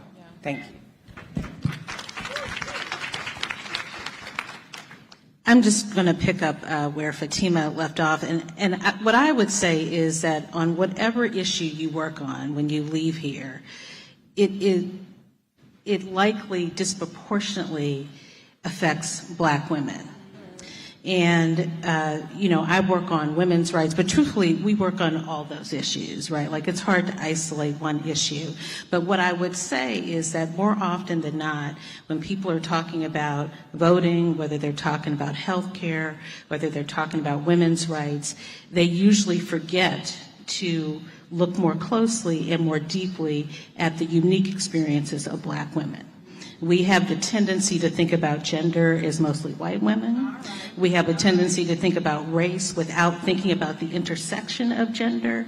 And on almost every issue that I work on, whether it's equal pay, whether it's sexual harassment, whether it's health care, whether it's maternal health, there are disparities that are affecting Black women in a way that hurts them. It hurts their families. We know Black women are disproportionately more likely to be breadwinners for their families. They're sole primary co-breadwinners. We know that they are, standing in the gap in terms of the economic stability of their families. So what I would encourage you to do is just not to forget about the gender component, right? Don't rely on the narrative that sort of says, well, we don't have to focus on that piece. We, even in our own communities, sometimes just expect women just to sort of pick up, take it, they do all, they're the caregivers, we celebrate it, but we don't really remember that they need support. They need care. They need all these things, right? So we need to be supportive of Black women as Black women. So to pick up where Jocelyn left off, I would say 1,000% correct. when I joined the National Urban League, one of the things that Mark Morial and I talked about, and I bring you greetings on his behalf, is that I did not want a generalized approach to the racial justice issues that we deal with. And I also wanted the freedom to be able to lean in on the gender piece and to talk about it acutely and specifically. When you look at who comes into our entrepreneurship centers, they're vast majority women. We even have some women's entrepreneurship centers, but even without that, all of them are women's entrepreneurship centers. When we look at who's coming in for housing counseling, there are more often women. So those are issues to add to all the ones. We also work on child care, paid leave, all of the ones that are on here, equal pay, and reproductive health at the National Urban League. Some people don't know that. But I have to say, the through line is democracy and voting rights. So for us, you know, the ability for us to impact any of those issues has to do with whether we can access the polls, and once we get there, whether our vote will be honored. And so, and also we have to bring it out, right? It's not just about the voting rights of Black people or, you know, people with disabilities or Native American people or other people of color. It's about our democracy. There is a rise of authoritarianism that's happening all over the world. We're seeing it in the Ukraine right now. We're seeing it in the South right now. We're seeing it all over our country online right now. And so for us, that democracy focus, we'll be focusing on that throughout the year for the National Urban League, and I can't wait to share it with you. And it's always a treat to be here. Thank you. Thank you. Thank you.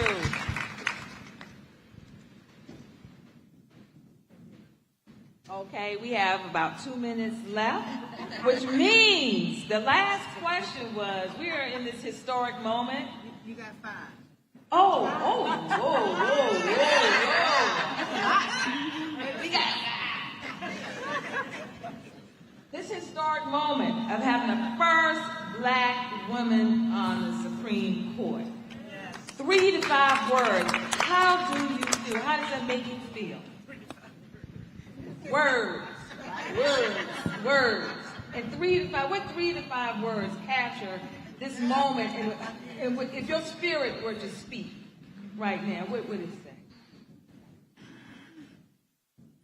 Affirmed. And I told you so.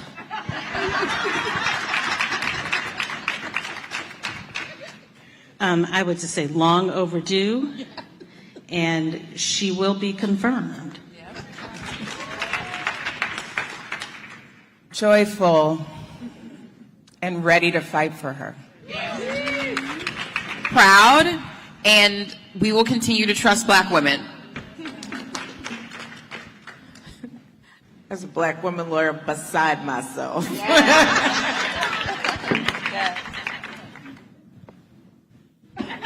Proud, hopeful, vindicated. Overjoyed, and this isn't 3 words or whatever, but just seeing the pool of who they could have chosen from, like a affirmation of the richness and Black girl magic. I feel powerful, and I'm going to borrow vindicated, because we've always known Black women needed to be there, could be there, and many have come before who could have served in the same way. So, but now we see the evidence of it. So vindicated, I love, and proud. Thank you. And it just occurred to me, y'all know I just retired, so I forgot all about it, from the American Federation of Teachers. So we also didn't talk about education. And I just wanted to point out, because we do have a sister in the room from the American Federation of Teachers who is a point person. Critical race theory, we own that. We are on that. Teacher diversity, all those issues. Sister, will you stand up? Jessica Sims, stand up. So if you have a moment to just check in with her and at least give her your contact information so that we can keep you all in the loop, as well as workers' rights, because we are a union as well.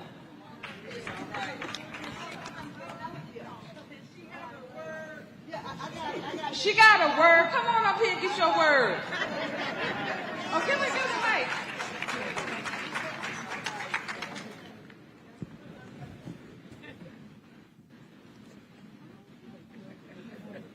Be ever ready.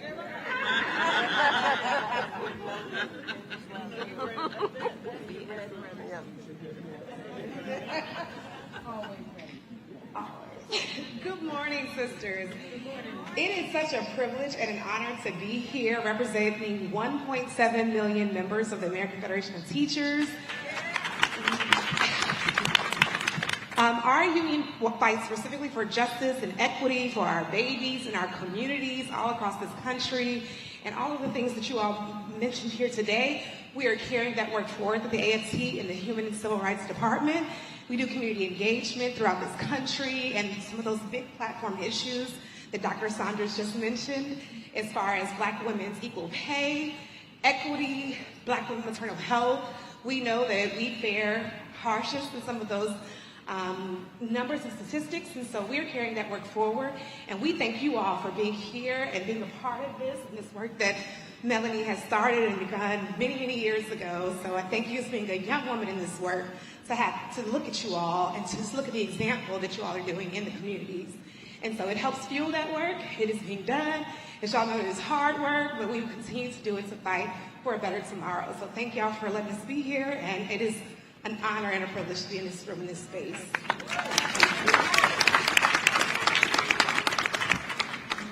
Thank you, Jessica. Can we give our moderator, Dr. Denise Saunders, a round of applause for Ms. Howard Table? So we're going to take a photo, and because of time, we can't bring folks up. We're going to go in the middle. And then what we have to do, a little housekeeping, we're going to have to take a 30-minute break. And we have to have this room totally cleaned out to deal with getting ready for the luncheon. And so you have to take your things with you. I mentioned this morning, for those who were here this morning, that we do have a lot of sponsors who are coming in for the lunch, and they've purchased these tables, which is how we were able to provide this in a way that was not expensive, to help with travel, to help with hotel. So we have to, we got to be paid for it. Y'all gonna work with me on that? So when you leave, what time is it now? Where's Anthony? It's 12:30. 1 o'clock. They need a good 30 minutes to be able to take all of your things with you. Go enjoy yourself. Come back at 1 o'clock. We're going to have our final plenary for the day. Thank you all.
With the strength of your mind, you can be set free. You can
Hello?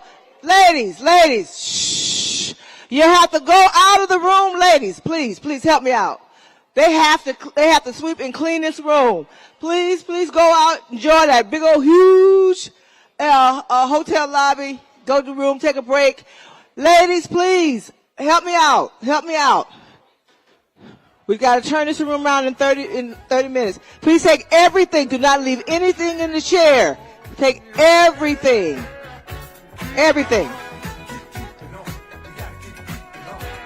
Thank you all. Okay. Come on, ladies, please take it on out. Take it on outside. In the lobby, in your room, in the restaurant. Say so. We try to help say so and Corey out. So they don't lose their mind. They're about to lose their mind like they're not leaving. Thank you, man. Thank you. Great. Hey, you ain't seen nothing yet?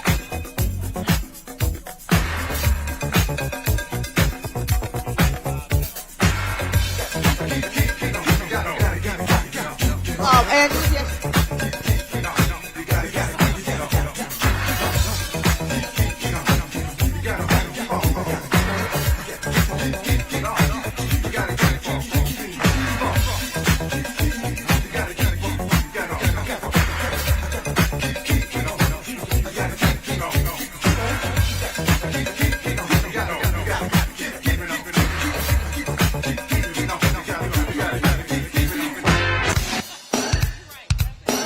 All right, ladies, please carry it outside the door. Ladies, please carry it outside the door. Sister, Delisa with your sister, cause she walk out the door with you. Whose stuff is this? I think that's the photographer.